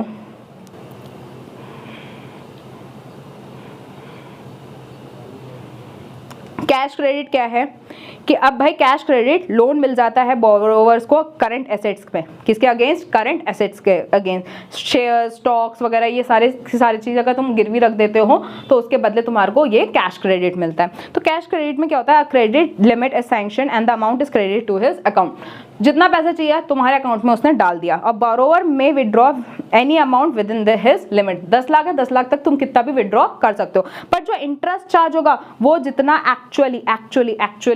एक्चुअली विड्रॉ हुआ है सिर्फ उस पे ही इंटरेस्ट लगेगा। बात आई समझ? एक्चुअली विड्रॉन पे ही तुम्हारा इंटरेस्ट लगेगा। बट वेयरएज अगर मैं आउटराइट लोन्स एंड एडवांसेस की बात करती हूँ तो ये क्या होता है कि पूरा का पूरा अमाउंट तुम्हारे उसमें करंट अकाउंट में डाल दिया जाएगा, बैंक जो बोरोवर होगा उसके अकाउंट में डाल दिया जाएगा, बट जो इंटरेस्ट है उसको किस पे पे करना पड़ेगा? पूरे एंटायर अमाउंट पे। किस पे करना पड़ेगा? एंटायर अमाउंट पे। उसको मतलब नहीं है नो मैटर कितना अमाउंट तुमने विड्रॉ कराया या यूज कराया, भाई मुझे तो पूरे के पूरे 10 लाख पे इंटरेस्ट चाहिए। So bank provide outright loan for a fixed period. I hope आपको ये दोनों चीजें क्लियर हो गई अच्छे से, डिफरेंस भी। Next is discounting of bills of exchange. Discounting of bills of exchange क्या होता है कि एक ट्रेडर दूसरे ट्रेडर को, फॉर एग्जांपल एक ट्रेडर ने दूसरे ट्रेडर को गुड्स बेचे और उसके बदले उसने कहा कि भाई मेरे पास अभी तो पैसा नहीं है, काम का, क्योंकि क्रेडिट सिस्टम चलता है ना, उसने एक बिल लिख के दे दिया कि मैं तुझे अगले 3 महीने के बाद इसी डेट पे मैं तुझे अगले 3 महीने के बाद इसी डेट पे मैं तुझे पेमेंट कर दूंगा। वो एक बिल में एक डॉक्यूमेंट में लिख के दे देता है। उस डॉक्यूमेंट को कहते हैं बिल्स ऑफ एक्सचेंज। ये ट्रेडर और ट्रेडर के बीच में होता है, ठीक है। सो ये बिल्स ऑफ एक्सचेंज, उसे हम क्या कहते हैं? Bills of exchange. अब हुआ क्या? 3 महीने बाद उसको 10 लाख रुपए मिलते, हाँ या नहीं? पर बीच में 2 महीने बाद ही उसकी बेटी की शादी आ गई, उसे तो पैसा चाहिए। अब पैसा कहाँ से आएगा? पैसा तो अटका हुआ है। तो क्या करते हैं ट्रेडर? बेसिकली ट्रेडर क्या करते हैं, वो जो बिल्स ऑफ एक्सचेंज उसने बना के दिया, वो बिल्स ऑफ एक्सचेंज वो बैंक के पास ले जाते हैं। क्या करते हैं? बैंक के पास। बैंक सुनो, मेरे पास ना एक बिल है जो कि 3 महीने बाद मुझे उसके पैसे मिलेंगे, बट मुझे अभी अर्जेंट है, मुझे चाहिए अभी। बैंक कहता है ठीक है, एक काम कर, तू वो मेरे को बिल दे दे 10 लाख का, उसके बदले मैं तुम्हें 9 लाख रुपए दे दूंगा। कितने दे दूंगा? 9 लाख रुपए दे दूंगा। भाई बैंक भी तो एक मार्जिन अपने पास रखेगा ना, उसको भी तो कोई प्रॉफिट होना चाहिए ना कि एक टाइम से पहले उसने कुछ पैसे पे कर दिए। सो वो जो 9 लाख रुपीज हैं, वो 9 लाख रुपीज वो क्या दे देगा? वो दे देगा, ठीक है, और 1 लाख अपने पास रख लेगा। इसी को हम कहते हैं discounting of bills of exchange. क्या कह रहा है? वो डिस्काउंट देके उस बिल्स ऑफ एक्सचेंज को मैच्योर कर दे रहा है, हाँ यानी। और बाद में जब वो 3 महीने हो जाएंगे तो ये सीधा इसको पे नहीं करेगा, वो बैंक को सीधा जाके पे कर देगा, हाँ या नहीं? बात आई समझ? जिससे पैसा आना था वो सीधा जाके बैंक को देगा, फिर उसे नहीं देगा। क्लियर? तो discounting of bills of exchange क्या होता है? बिल्स ऑफ एक्सचेंज को जब बैंक के पास जाके आप मैच्योर करवा देते हो कि टाइम से पहले, उसको हम क्या कहते हैं? Discounting of bills of exchange. और उसके बदले वो क्या करता है? कमीशन डिडक्ट कर देता है, ठीक है, बिफोर मैच्योरिटी, अगर आप डिस्काउंट करवाते हो, ठीक है। आई होप आपको यहाँ तक clear? Okay. Next is overdraft facility. Overdraft facility क्या होती है? ओवरड्राफ्ट फैसिलिटी होती है जब आपके अकाउंट में 10 लाख हैं पर आपने यूज़ कर लिया 12 लाख। मैम ऐसे कैसे हो सकता है? क्या ऐसे हो सकता है? बिल्कुल हो सकता है। अगर आप अपने अकाउंट में जितना पैसा है उसके लिमिट से बाहर अगर आप विड्रॉ करते हो, उस विड्रॉ फैसिलिटी को कहते हैं हम ओवरड्राफ्ट फैसिलिटी, जो मोस्टली आपको किसको मिलता है? बिजनेसमैन को मिलता है। क्योंकि बिजनेसमैन को जरूर पता नहीं है ना कि इतना पैसे की ज़रूरत है, हाँ या नहीं। तो बिजनेसमैन को ओवरड्राफ्ट फैसिलिटी दी जाती है कि भाई तुम्हारे पास जितने अकाउंट में पैसे हैं इससे ज़्यादा इतने लिमिट तक 12 लाख तक तुम और ज़्यादा ओवरड्रॉ कर सकते हो, बट इस पर उल्टा तुम्हें इंटरेस्ट देना पड़ेगा। उल्टा तुम्हें क्या देना पड़ेगा? इंटरेस्ट देना पड़ेगा। देखो ओवरड्राफ्ट फैसिलिटी क्या होती है? जहां पे ओवरड्रॉ करते हैं वो करंट अकाउंट को अपॉन अ एग्रीड लिमिट की 12 लाख या 15 लाख तक तुम ओवरड्रॉ कर सकते हो। This facility is generally given an acceptable reliable customer for a short period. ये मतलब जो उनको लगता है कि हाँ ये वापस कर देगा इन पैसों को, उनको ये दिया जाता है। Customer have to pay interest to the bank on the amount withdrawn by them. जितना भी ओवरड्रॉ करा उस पर उसको उल्टा क्या देना पड़ता है? इंटरेस्ट देना पड़ता है। यहाँ तक क्लियर अच्छे से? ओके तो ये थे हमारे क्या एडवांसिंग अलग अलग टाइप के जहाँ पे लोन मिलते हैं। कौन देता है? बैंक देता है, ठीक है। नेक्स्ट ये थे हमारे primary function, accepting the deposit and advancing the loan. Next is secondary function. फटाफट पढ़ते हैं क्या होता है सेकेंडरी फंक्शन। अब होता क्या है कि सेकेंडरी फंक्शन मतलब कि तुम चेक के थ्रू पेमेंट करते हो, हाँ या नहीं। तो ये चेक के थ्रू पेमेंट करने के कौन फैसिलिटी दे रहा है? बैंक दे रही है, हाँ या नहीं। तो ये क्या है? सेकेंडरी फंक्शन है कि चेक के थ्रू आप आराम से पेमेंट कर सकते हो। कोई भी चीज़ खरीदनी है तो आप क्या कर सकते हो? चेक के थ्रू कर सकते हो। ये कन्वीनियंट, चीप और सेफ होता है, ठीक है। कैश नहीं कैरी करना, चेक कैरी कर लो। Next is transfer of funds. किसी भी इंसान के अगर अकाउंट में आपको फंड ट्रांसफर करना है तो आप बैंक के थ्रू इजीली कर सकते हो, किसी और को पैसा ट्रांसफर कर सकते हो, हाँ या नहीं। Next agency function. एजेंसी से मतलब ही क्या है? एजेंट। एजेंसी मतलब ही क्या है? एजेंट। मतलब बैंक एज एन एजेंट आपके बिहाफ में आपके और दूसरा इंसान है, ठीक है, उसके बीच में एक बैंक है जो कि एज एन एजेंट काम कर रहा है, आपके बिहाफ में एज एन एजेंट काम कर रहा है। तो अगर आपको कहीं से पैसा कलेक्ट करना, कहीं से भी इंटरेस्ट आना है, डिविडेंड आना है या प्रॉफिट आना है, तो बैंक आपके तरफ से उस कंपनी से इंटरेस्ट कलेक्ट कर लेगा या उस कंपनी से डिविडेंड कलेक्ट कर लेगा, हाँ या नहीं। तो वो क्या कर रहा है? एज एन एजेंट चीज़ें कलेक्ट कर रहा है, ठीक है, और आपके अकाउंट में डाल रहा है। या आपको कोई भी फॉरेन एक्सचेंज खरीदना है या बेचना है तो बैंक आराम से उसको खरीदेगा या बेचेगा, आपको कोई भी तकलीफ लेने की जरूरत नहीं है। अगर आपको कोई भी सिक्योरिटीज़ हैं, आपके पास शेयर्स हैं, आपको परचेज या सेल करना है तो बैंक आपके तरफ से कर देगा। तो ये सारी फैसिलिटीज कौन देता है? बैंक। और इन्हीं फैसिलिटीज को हम कहते हैं क्या? Agency function. इसी फैसिलिटीज को हम क्या कहते हैं? Agency function. तो एज एन एजेंट वो क्या कर रहा है? कभी भी तुम्हारे को इंटरेस्ट, डिविडेंड वगैरह कलेक्ट करना है वो कलेक्ट कर लेगा। फॉरेन एक्सचेंज को बेचना या खरीदना है वो कर लेगा। साथ ही साथ अगर आपको सिक्योरिटीज बेचनी या खरीदनी है वो कर लेगा, ठीक है। Next general utility. इसके अलावा भी कुछ फंक्शंस, कुछ फैसिलिटीज़ आपको बैंक देता है। लॉकर फैसिलिटी देता है कि लॉकर में जाके आप पैसे रख लो, हाँ या नहीं। तो ये लॉकर फैसिलिटी जनरल यूटिलिटी है। ट्रैवलर चेक, अगर आपको बाहर जाके कहीं घूमना है वो ट्रैवलर चेक एक जो है ड्रॉ करके दे देगा।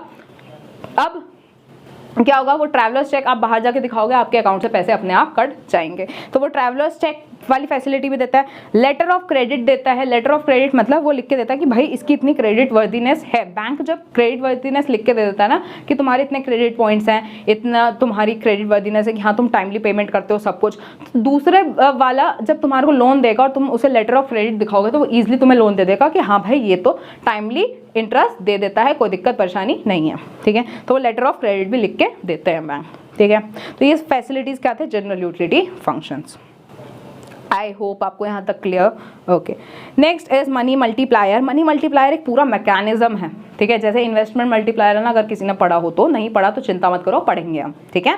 तो मनी मल्टीप्लायर जैसे इन्वेस्टमेंट मल्टीप्लायर है वैसे मनी मल्टीप्लायर, पर उसमें मैकेनिज्म है, इसमें मैकेनिज्म नहीं है। प्लीज़ इसको नोट कर लो। मनी मल्टीप्लायर का मैकेनिज्म आपके सिलेबस में नहीं है, सिर्फ डेफिनेशन है और ये बहुत ज़्यादा इंपॉर्टेंट है, बहुत ज़्यादा इंपॉर्टेंट है, 1 मार्क में पूछा जा सकता है। तो मनी मल्टीप्लायर बेसिकली होता क्या है? मनी मल्टीप्लायर होता है 1/LRR।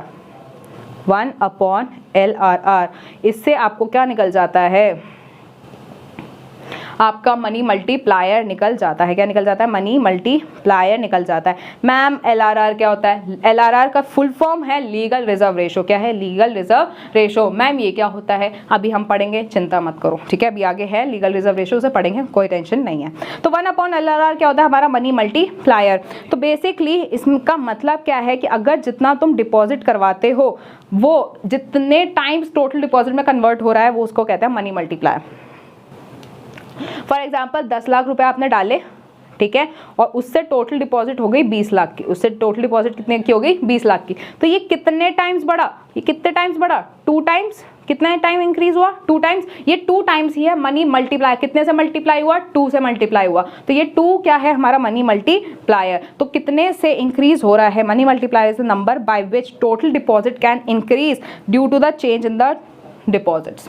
डिपॉजिट्स में चेंज आने की वजह से टोटल डिपॉजिट में कितना चेंज आ रहा है उसको हम कहते हैं मनी मल्टीप्लायर। इसका मैकेनिज्म जब मैं इन्वेस्टमेंट मल्टीप्लायर पढ़ाऊंगी ना तब और अच्छे से समझ आ जाएगा, ठीक है। बस अभी के लिए हमें क्या याद करना है भाई? हमें डेफिनेशन देखनी है और कुछ नहीं देखना, ठीक है। So it is inversely related to the LRR, legal reserve ratio. तो 1 मार्क्स में फॉर्मूला पूछा जा सकता है आपसे। 1 मार्क्स में क्या पूछा जा सकता है? फॉर्मूला कि भाई मनी मल्टीप्लायर का फॉर्मूला बताओ। हम क्या बताएंगे? मनी मल्टीप्लायर क्या होता है? 1/LRR, legal reserve ratio. Clear? Okay. Next is functions of central bank. अब हम पढ़ेंगे functions of central bank. Central bank के बहुत से फंक्शंस हैं। अब इन फंक्शंस को बोर्ड वाले क्या करते हैं, ISC वाले क्या करते हैं? डायरेक्ट नहीं पूछते कि फंक्शंस बताओ हमारे सेंट्रल बैंक के, वो एक उठा के पूछ लेंगे कि उसका जो फंक्शन है। फॉर एग्जांपल सेंट्रल बैंक का फंक्शन है बैंक ऑफ इशू, वो सेंट्रल बैंक के फंक्शन नहीं पूछेंगे, वो पूछेंगे what is bank of issue बताओ। पर बच्चे क्या करते हैं? मैम हमने बैंक ऑफ इशू छोड़ दे, बाकी सारे कर लिए। क्वेश्चन पूछ रहा है what is bank of issue, तो वहां पे दिक्कत आती है। तो इसलिए आपको उस चीज के लिए प्रिपेयर रहना है, ठीक है। चलो, तो next question is what do you mean by bank of issue? Bank of issue क्या होता है? बैंक ऑफ इशू मतलब कि वो बैंक जो इशू करता है, क्या इशू करता है? करेंसी इशू करता है। सेंट्रल बैंक का मेन काम ही क्या है कि वो करेंसी इशू करता है। वो क्या करता है? करेंसी इशू करता है। जो तुम्हारे पास पैसे हैं वो कहाँ से आ रहे हैं भाई? क्योंकि सेंट्रल बैंक इशू कर रहा है, इस वजह से तुम्हारे पास पैसे आ रहे हैं, ठीक है। तो central bank is the bank of issue, मतलब it enjoys the monopoly of the note issue. वो नोट को इशू करता है। Currency notes and coins issued by the central bank are the legal tender money. और जो central bank ने issue करा है वो लीगल टेंडर है। जो तुम नकली नोट छापते हो वो लीगल टेंडर नहीं है, ठीक है, इसलिए उसे हम कहते हैं नकली नोट, ठीक है। जो नोट सेंट्रल बैंक इशू कर रहा है सिर्फ वही लीगल टेंडर होते हैं, ठीक है। In India with an exception 1 rupee note, हमारे इंडिया में ना 1 रुपी नोट वो नोट है जो कि गवर्नमेंट ऑफ इंडिया इशू करती है। सारे के सारे करेंसी नोट्स कौन इशू करता है? सेंट्रल बैंक इशू करता है। बस 1 रुपी नोट है जो कि कौन इशू करेगा? Government of India. कौन करेगा? Government of India. ओके, तो सेंट्रल बैंक का एक फंक्शन हमने पढ़ा, क्या? Bank of issue. Central bank, please याद रखना, हम सेंट्रल बैंक के फंक्शंस पढ़ रहे हैं, कमर्शियल बैंक के फंक्शंस हमने पढ़ लिए, ठीक है। कमर्शियल बैंक के पढ़ लिया, अब हम पढ़ रहे हैं क्या? सेंट्रल बैंक के फंक्शन, जिसमें पहला है bank of issue. Next is banker bank. Central bank acts as a banker to bank. भाई बैंकर टू बैंक मतलब कि जितने भी कमर्शियल बैंक है उसका बैंक के तौर पे, जितने भी कमर्शियल बैंक है उनका अकाउंट किसके पास है? फिर सेंट्रल बैंक के पास है। किसके पास है? सेंट्रल बैंक के पास है। तो जितने भी कमर्शियल बैंक हैं, जितने भी कमर्शियल बैंक, उनका अकाउंट किसके पास है? सेंट्रल बैंक के पास है, दैट इज RBI, ठीक है। RBI के पास उन सारे बैंकों का अकाउंट होता है। तो उस अकाउंट में होता क्या है बेसिकली? अब देखो, समझो, यहीं पे मैं समझाना चाह रही हूँ कैश रिजर्व। यहाँ पे क्या समझाना चाह रही हूँ मैं? Cash reserve. कैश रिजर्व होता क्या है कि नहीं, रुको, इतना की नहीं, नीचे चलते हैं, पेज नया लेते हैं, यहाँ पे एग्जाम्पल लेते हैं। अब फॉर एग्जांपल मान लो कि एक बैंक है, फॉर एग्जांपल एक्सिस बैंक है। एक्सिस बैंक के पास अलग अलग जगह से डिपॉजिट आ रहे हैं और उसके पास आ गए भाई 1 करोड़ का डिपॉजिट। छोटे अमाउंट की बात ही नहीं करते हैं हम, बड़े अमाउंट की बात करते हैं। तो 1 करोड़ का उसके पास क्या आ गया? डिपॉजिट आ गया। और यहाँ पे हमारे RBI जी कहते हैं कि बेटा जितना तेरे पास, अब मान लो अब एक्सिस बैंक के पास जितना लोन आया है, डिपॉजिट आया है, वो किसी और को लोन में देगा ना? हाँ या नहीं? किसी और को लोन में देगा। तो भाई वो 1 करोड़ दे या 1 करोड़ से कम दे, वो 1 करोड़ से कम देता है। क्यों? क्योंकि फॉर एग्जांपल ये जिन्होंने डिपॉजिट करवाया है वो आ गए वापस लेने, तो क्या होगा? दिक्कत ना। तो इसलिए वो क्या करता है? वो 1 करोड़ से कम में लेता है। तो RBI कहता है कि बेटा सुन, बेटा बेटा सुन, जितना तेरे पास डिपॉजिट आया अब तुझे करना क्या है, अब इस डिपॉजिट का कुछ परसेंटेज एज अ रिजर्व रखना है, कुछ परसेंटेज एज अ रिजर्व रखना है। बाई चांस पता चल रहा है कि बाकी जिन्होंने डिपॉजिट करवाया वो बीच में ही आ गए लेने, तो तेरी हो जानी है, ठीक है, तुझे परेशानी हो जानी है। तो इसलिए क्या होगा, कुछ परसेंटेज एज अ रिजर्व रख, और अगर ये परसेंटेज अपने पास रख, अपने पास कुछ एज अ रिजर्व रख, पर साथ ही साथ कुछ परसेंटेज मेरे पास भी रख, कुछ परसेंट रिजर्व अपने पास रख और कुछ परसेंट रिजर्व अपने पास रख। उस मिनिमम रिजर्व को, उस मिनिमम परसेंटेज जो रिजर्व रखना चाहिए, मिनिमम परसेंटेज, अगर वो अपने पास सेल्फ अपने पास रख रहा है उसको हम कहते हैं SLR। क्या कहते हैं? SLR। क्या कहते हैं? SLR। बट अगर RBI के पास रख रहा है तो उसे हम कहते हैं CRR, that is cash reserve ratio, cash reserve ratio. और SLR होता है statutory liquidity ratio, statutory liquidity ratio. बात आई समझ अच्छे से? ओके। तो अगर अपने पास रख रहा है तो स्टैट्यूटरी लिक्विडिटी रेशो, और अगर वो RBI के पास रख रहा है तो cash reserve ratio. I hope आपको यहाँ तक क्लियर है। तो अब भाई सेंट्रल बैंक के पास अगर वो कैश रिजर्व रख रहा है तो उसको अपना अकाउंट भी तो होना चाहिए ना जिसमें कैश रिजर्व रखेगा। तो सेंट्रल बैंक क्या करता है, कमर्शियल बैंक के अकाउंट सेंट्रल बैंक के पास होते हैं जिसमें क्या होता है, कैश रिजर्व रखा जाता है। तो he is a custodian of the cash reserve. तो जितना भी कमर्शियल बैंक को अपने डिपॉजिट का पैसा सेंट्रल बैंक के पास रखना पड़ता है वो उस अकाउंट में डालता रहता है। दूसरा है lender of last resort. Lender of last resort मतलब कभी भी फाइनेंशियल इमरजेंसी आ जाती है, ठीक है, इकोनॉमी में जब फाइनेंशियल इमरजेंसी आ जाती है, पैसों की जब कमी हो जाती है और बैंक के पास पैसा नहीं है इशू करने के लिए, लोन देने के लिए, तब भाई, और कहीं से भी अरेंज नहीं हो रहा, तो भाई जो कमर्शियल बैंक है वो सेंट्रल बैंक के पास जाता है कि भाई सुन, मेरे पास पैसे नहीं है और लोग लोन लेने के लिए आ रहे हैं, मैं क्या करूं। तो फिर सेंट्रल बैंक कमर्शियल बैंक को जो है पैसा देता है, ठीक है। So central bank acts as a lender of last resort जब फाइनेंशियल इमरजेंसी आ जाती है और कमर्शियल बैंक के पास पैसा नहीं होता है, तब जो है सेंट्रल बैंक उसकी नीड पूरी करता है, फंड इशू करता है, ठीक है।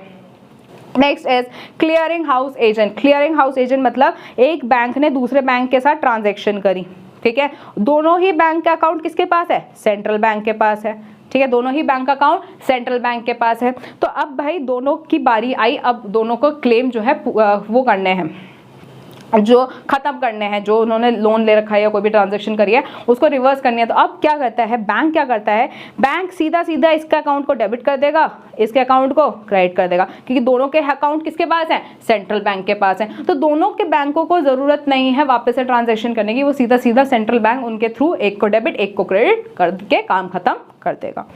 तो क्लियरिंग हाउस क्या है, a central bank holds a cash reserve of all the commercial bank, सबके कैश रिजर्व रहते हैं उसके पास। It become easier and more convenient for it to act as a clearing house, इस वजह से क्योंकि उसके पास सबके अकाउंट्स है तो इजीली डेबिट क्रेडिट करके सब कुछ सेटल कर सकता है, ठीक है। Central bank can easily settle claims of various commercial bank against each other by making debit and credit entries in their accounts, ठीक है। आई होप आपको ये सारी चीजें क्लियर हो रही हैं बहुत अच्छे से। लेंडर ऑफ लास्ट रिजॉर्ट क्या होता है, क्लियरिंग हाउस क्या होता है, ठीक है। Next is banker to the government. हमने सबसे पहला फंक्शन क्या पढ़ा, बैंक ऑफ इशू, बहुत इंपॉर्टेंट है, प्लीज इसे याद रखना कि ये बहुत ही ज्यादा इंपॉर्टेंट है, इस बार क्वेश्चन पूछा जा सकता है आपके एग्जाम में, ठीक है, तो ये बहुत अच्छे से कर लेना। चलो next is banker to the government. Bank of issue पढ़ लिया, बैंकर बैंक पढ़ लिया, अब है बैंकर टू द गवर्नमेंट। अब बात आती है पब्लिक का अकाउंट कमर्शियल बैंक के पास होता है, कमर्शियल बैंक का अकाउंट सेंट्रल बैंक के पास होता है, तो गवर्नमेंट का अकाउंट किसके पास होता है, गवर्नमेंट का अकाउंट भी कौन मेंटेन करता है, सेंट्रल बैंक मेंटेन करता है। कौन मेंटेन करता है, सेंट्रल बैंक। तो सेंट्रल बैंक के पास भी गवर्नमेंट के अकाउंट्स होते हैं, गवर्नमेंट के अकाउंट सेंट्रल बैंक के पास होता है, ठीक है। तो वह उसके करंट अकाउंट मेंटेन करता है, जितने भी पैसे आने हैं या किसी को पेमेंट करनी है तो वो सेंट्रल बैंक करता है, हाँ या नहीं, या अगर उसे लोन चाहिए तो वो भी सेंट्रल बैंक उसे प्रोवाइड कर देता है। साथ ही साथ अगर किसी से लोन लेना है तो गवर्नमेंट जाके लोन नहीं लेती है, central bank as an agent बन के commercial bank central bank government का एजेंट बन के किसी से भी अगर उसको लोन लेना है तो वो लेती है, ठीक है। फिर है फाइनेंशियल एडवाइजर। फाइनेंशियल एडवाइजर अगर कभी भी कोई भी इकोनॉमिक या फाइनेंशियल एडवाइजरी चाहिए होती है तो कौन देगा, सेंट्रल बैंक देगी। जितने भी बजट निकलते हैं, ठीक है, या डिमोनेटाइजेशन का जो डिसीजन लिया गया, जीएसटी का डिसीजन लिया गया, ये सारे डिसीजन में कौन इन्वॉल्व था, सेंट्रल बैंक इन्वॉल्व थी, क्योंकि उसने अपने ओपिनियंस दिए होंगे, अपने एडवाइजेस रखे होंगे, तब जाके ये चीज़ें होती है, ठीक है।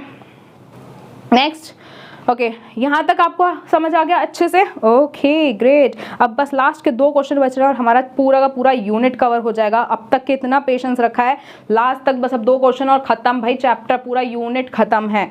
ठीक है, फटाफट समझते हैं। देखो, explain the different instruments of quantitative methods of control of the central bank. Basically होता क्या है, लोगों के पास कभी कभी बहुत ज़्यादा पैसा हो जाता है, इसलिए डिमांड बहुत ज़्यादा करने लग जाते हैं। डिमांड ज़्यादा हो गया, प्राइसेस बढ़ने लग जाते हैं, तो उसको कंट्रोल करना है, उसका करना है कंट्रोल करना है। या लोगों के पास पैसा नहीं होता, सप्लाई इतनी ज़्यादा हुई है बट डिमांड बहुत कम है, तो उसको कैसे सही करें? तो इस चीज़ों को स्टेबल करने के लिए बैंक अपने कुछ पॉलिसी यूज़ करता है, अपने क्या करता है, कुछ मेथड्स यूज़ करता है, जिसको हम कहते हैं मॉनेटरी पॉलिसीज़। क्या कहते हैं? मॉनेटरी पॉलिसीज़, जो कि बैंक करता है। अब जो इसके मेथड्स होता है, 2 टाइप के मेथड होता है, एक होता है क्वांटिटेटिव और एक होता है क्वालिटेटिव। एक होता है क्वांटिटेटिव और एक होता है क्वालिटेटिव, इस क्रेडिट को कंट्रोल करने का। ठीक है, तो अब हम सबसे पहले पढ़ेंगे क्वांटिटेटिव मेथड, जो कि क्या कंट्रोल करता है? वॉल्यूम। क्वांटिटी से ही पता क्या चल रहा है, वॉल्यूम कंट्रोल करता है। ठीक है, कि कितना पैसा लोगों के पास होना चाहिए, कितना नहीं होना चाहिए, कौन कंट्रोल करेगा? सेंट्रल बैंक कंट्रोल करती है। तो इसमें सबसे पहला ही है method, that is repo rate, जिसको हम रीपर्चेज रेट भी कहते हैं, रीपर्चेज रेट। ठीक है, सो रेपो रेट, और दूसरा है बैंक रेट। ठीक है, फिर है रिवर्स रेपो रेट। ठीक है, रिवर्स रेपो रेट या रिवर्स रीपर्चेज रेट। अब सुनो क्या डिफरेंस है भाई इसमें। अब मान लो कमर्शियल बैंक है, दोनों CBO, एक है central bank that is RBI, central bank है RBI, दूसरा बैंक है हमारा एक्सिस बैंक, और ये है हमारे लोग। ठीक है, अब लोगों को चाहिए पैसा, लोग पैसा किससे लेंगे? एक्सिस बैंक से। एक्सिस बैंक के पास पैसा कहाँ से आएगा? RBI से, क्योंकि RBI एक्सिस बैंक को देगी तो एक्सिस बैंक आगे लोगों को देगा, हाँ या नहीं? अब एक बात बताओ, लोगों के पास पैसा है, फॉर एग्जाम्पल डिमांड बहुत ज़्यादा है, डिमांड बहुत ज़्यादा है। ओके, एक पहले समझ लेते हैं कि होता क्या है, फिर मैं उसको समझाती हूँ। देखो, अगर अब RBI, अब होता क्या है कि RBI से अगर एक्सिस बैंक लोन ले रहा है, एक्सिस बैंक के पास पैसा नहीं है पर उसे आगे देना है, तो वो क्या करेगा? वो RBI से लोन ले लेगा। तो जिस रेट पे वो लोन लेता है उसको हम कहते हैं रेपो रेट या बैंक रेट। तो फिर मैम दोनों में डिफरेंस क्या हुआ? अगर वो शॉर्ट टर्म के लिए ले रहा है, अगर वो शॉर्ट टर्म के लिए क्या ले रहा है? लोन। क्या ले रहा है? लोन। अगर वो शॉर्ट टर्म के लिए लोन ले रहा है RBI से, कौन? Axis bank. Axis bank RBI से अगर लोन ले रहा है शॉर्ट टर्म के लिए, तो हम उस टाइम पे उस रेट को कहते हैं रेपो रेट। क्या कहते हैं? Repo rate. बट अगर वो लॉन्ग टर्म के लिए ले रहा है तो हम उसे कहते हैं डिस्काउंट रेट, तब उसे हम क्या कहते हैं? Discount rate. डिफरेंस समझ आया? बैंक रेट और रेपो रेट में क्या डिफरेंस है कि अगर शॉर्ट टर्म के लिए है तो रेपो रेट, अगर लॉन्ग टर्म के लिए है तो बैंक रेट। ओके, नाउ अब होता क्या है कि फॉर एग्जाम्पल दोनों केस में, दो नहीं, चाहे वो शॉर्ट टर्म हो लॉन्ग टर्म हो, सेम केस है। ठीक है, क्या कि अगर डिमांड बहुत ज़्यादा है, डिमांड क्यों ज़्यादा होगी?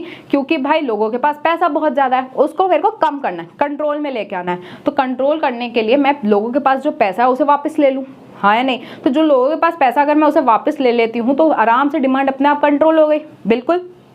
तो अब लोगों के पास से पैसा लेना है, मतलब यार लोगों के पास पैसा नहीं होना चाहिए। लोगों के पास पैसा क्यों होता है? क्योंकि वो लोन ले लेते हैं, उनको लोन मिल जाता है, इसलिए लोगों के पास पैसा आ जा रहा है। तो उन्हें लोन ना मिल पाए, ऐसा सेंट्रल बैंक क्या करे? सेंट्रल बैंक क्या करती है? सेंट्रल बैंक फॉर एग्जाम्पल यहाँ पे 5% का इंटरेस्ट दे रही थी। ठीक है, तो फिर एक्सिस बैंक इन्हें 10% पे देगा। लोगों को लगा कि यार 10% में लोन मिल रहा है, कोई दिक्कत नहीं है, ले लेता हूँ। ठीक है, अब सेंट्रल बैंक ने कहा कि मैं 5% पे, एक्सिस बैंक तुझे मैं 5% पे नहीं दे रहा, तुझे 10% में दे रहा हूँ। तो अब मजबूरी में एक्सिस बैंक को 10 से क्या करना पड़ रहा है? 15 करना पड़ रहा है। 10 से क्या करना पड़ रहा है? 15 करना पड़ रहा है। अब लोग कहेंगे यार 15% इंटरेस्ट, मैं क्यों लूँ लोन? अब वो लोन नहीं लेंगे, लोन नहीं लेंगे तो डिमांड अपने आप कंट्रोल में आ जाएगा, हाँ या नहीं? तो अगर जब भी याद रखना, जब भी बहुत ज़्यादा डिमांड होने लगती है, प्राइसेस बहुत हाई हो जाते हैं, उसे कम करने के लिए हम क्या करें? हम रेट को बढ़ा दें, हम इंटरेस्ट रेट बढ़ा दें कि लोगों को वो मिले ही ना। ठीक है, ओके। तो यही चीज यहाँ पे लिखी हुई है, देखो रेपो रेट क्या हो जाएगा? It is the rate at which the central bank of the country lends money to the commercial bank. Central bank commercial bank को दे रही है to meet the short term needs. यहाँ पे कीवर्ड क्या है? शॉर्ट टर्म नीड्स पूरे करने के लिए अगर दे रही है तो वो रेपो रेट हो जाता है। और बैंक रेट क्या हो जाएगा? बैंक रेट वो हो जाता है जब वो लॉन्ग टर्म के लिए होती है। कौन सी टर्म के लिए? लॉन्ग टर्म के लिए। ठीक है, और यही चीज़ जो मैंने इंक्रीज और डिक्रीज बताया ना, वही चीज़ यहाँ पे एक्सप्लेन करी गई है। ठीक है, पढ़ लोगे आराम से समझ आ जाएगा। Next is reverse repo rate. अब एक बात बताओ, बैंक में जाकर सिर्फ तुम लोन थोड़ी लेते हो, डिपॉजिट भी तो करवाते हो। ऐसी ही एक्सिस बैंक भी तो कुछ ना कुछ अपना डिपॉजिट करवाता होगा RBI के पास, हाँ या नहीं?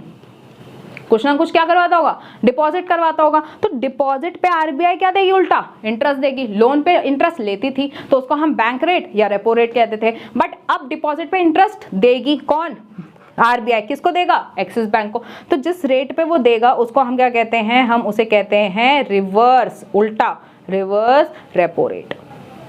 तो क्या मैम इसमें भी शॉर्ट टर्म लॉन्ग टर्म है, इसमें कोई भी शॉर्ट टर्म लॉन्ग टर्म नहीं है। देखो रिवर्स रेपो रेट क्या होता है, rate of interest at which commercial bank can deposit their surplus. जो डिपॉजिट बच जाता है सेंट्रल कमर्शियल बैंक के पास, वो सेंट्रल बैंक के पास डिपॉजिट करवाती है, उस पर इंटरेस्ट मिलता है, उसको हम क्या कहते हैं, रिवर्स रेपो रेट। ठीक है। Next is open market operation. Open market operation मतलब ऐसा मार्केट जहां पे सिक्योरिटीज को बेचा या खरीदा जाता है, सिक्योरिटीज को बेचा या खरीदा जाता है, उसको हम कहते हैं ओपन मार्केट ऑपरेशन। अब एक बात बताओ, लोगों के पास पैसा है, ठीक है, वो डिमांड करेंगे। लोगों के पास पैसा नहीं होना चाहिए, पैसा आ जाना चाहिए। अगर मेरे पास पैसा चाहिए, मतलब सेंट्रल बैंक को पैसा चाहिए, मैं सेंट्रल बैंक, मेरे को लोगों से पैसा लेना है, तो मैं क्या करूंगी, मैं अपने, मेरे पास जो गवर्नमेंट सिक्योरिटीज है मैं बेच दूंगी, क्या कर दूंगी, सेल कर दूंगी। तो उनके पास जो पैसा वो मेरे पास आ जाएगा। अब जो वो कुछ और खरीदते, कुछ और डिमांड करते, वो अब नहीं करेंगे, हाँ या नहीं। तो मैं क्या करूँ, जब डिमांड को मेरे को कंट्रोल करना है, रिड्यूस करना है, तो हम क्या करते हैं, हम सिक्योरिटीज को बेच देते हैं। जब हमारे को रिड्यूस करना है तो सिक्योरिटीज को बेच देता है। और इसी का उल्टा, अगर मेरे को डिमांड बढ़ानी है, लोगों को पैसा देना है, तो उनसे मैं सिक्योरिटीज खरीद लूँ और बदले में पैसा दे दूँ, उनके पास पैसा आ जाएगा और वो कोई भी गुड्स एंड सर्विसेज खरीद सकते हैं। समझ आई बात? नहीं भी आ रही है प्लीज़ इसे बस यहाँ तक जितना मैं समझा रही हूँ उतना समझ लो। अगर मेरे को रिजर्व को मेरे को अगर चीज़ें कंट्रोल में करनी है, रिड्यूस करनी है तो बेचूंगी, अगर बढ़ानी है तो परचेज करूँगी। ठीक है। नेक्स्ट अभी हमने पढ़ा था सीआरआर और एसएलआर। सीआरआर क्या होता है, जो कि सेंट्रल बैंक के पास रखा जाता है, उसको हम कहते हैं central CRR, that is cash reserve ratio. और स्टैट्यूटरी लिक्विडिटी रेशो, जो अपने पास रखते हैं, उसको हम कहते हैं स्टैट्यूटरी लिक्विडिटी रेशो। ठीक है। ओके तो ये थे हमारे क्या quantitative methods. And last question is qualitative methods बता दो भाई।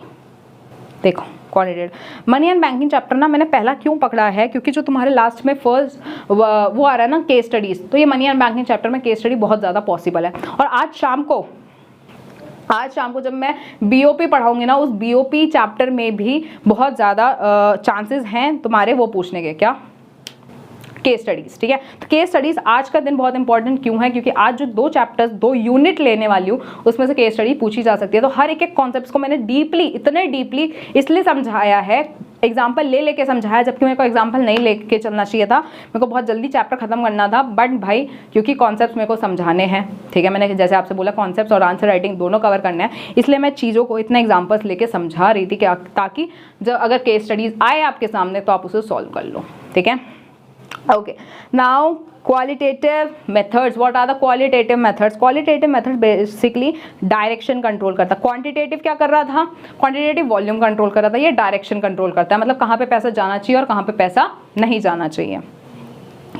सबसे पहला ही इसका है, पहला इंस्ट्रूमेंट है regulation of the consumer credit. Consumer credit जो इस बार स्पेसिमेन पेपर पूछा उसका है ये।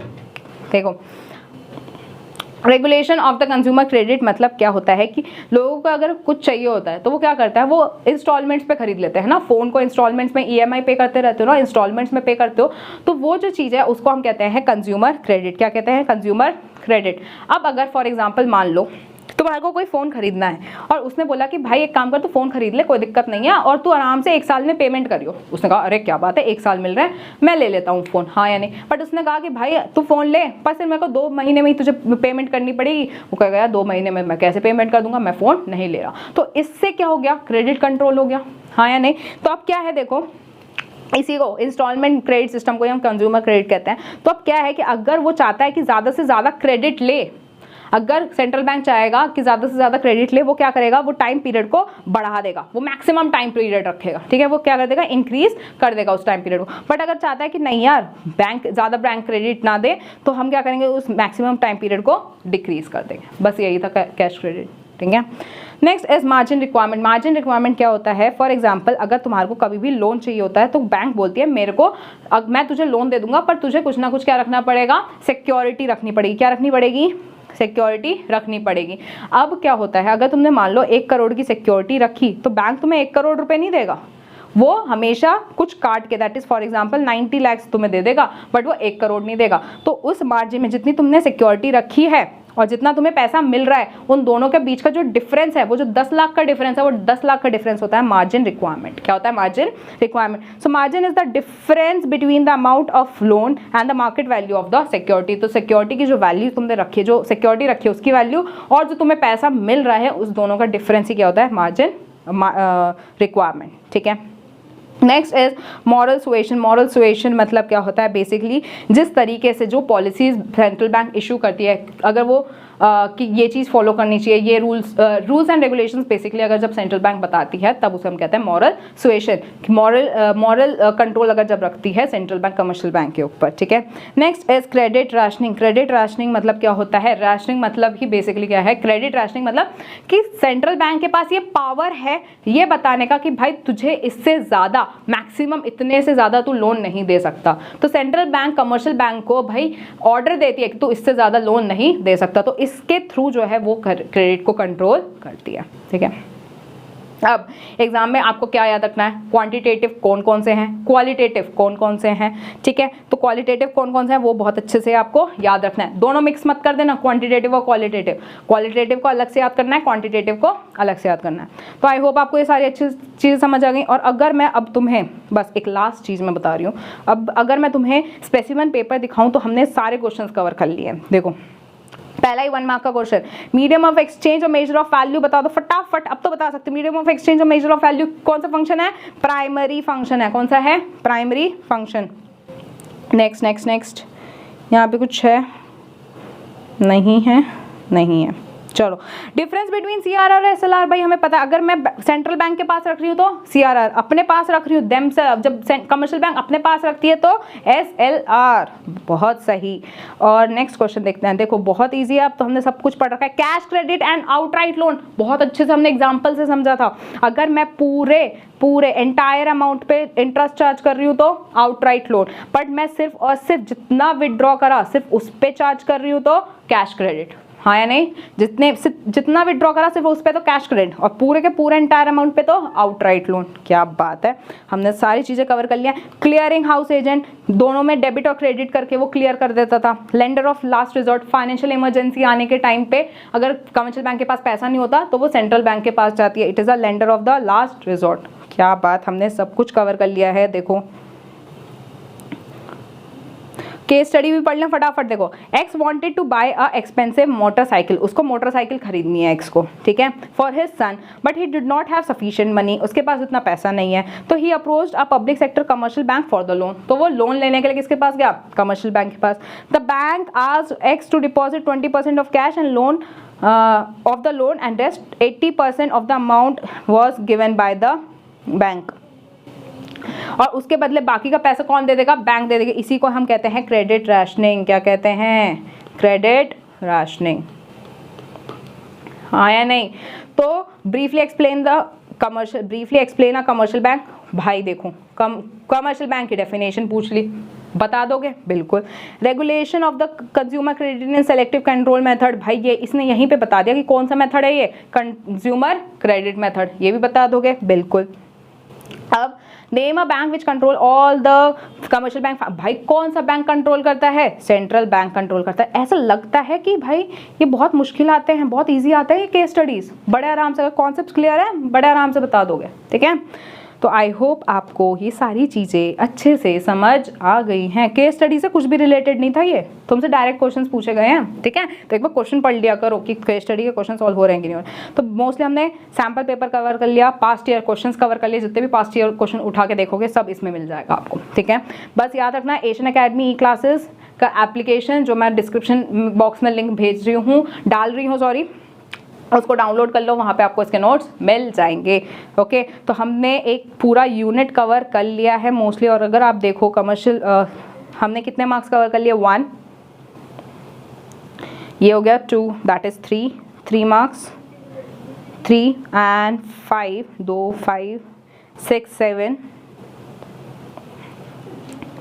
7 8 9 10 11, बेसिकली 11 मार्क्स का पेपर भाई तुम्हारा सिर्फ मनी चैप्टर से, जो हमने सैम्पल पेपर के 11 मार्क्स कवर कर लिए। इससे मान लो 5 से 6 मार्क्स का पेपर आ गया भाई, 40 में से 6 मार्क्स तुमने एक ही वीडियो में कवर कर लिया, खत्म।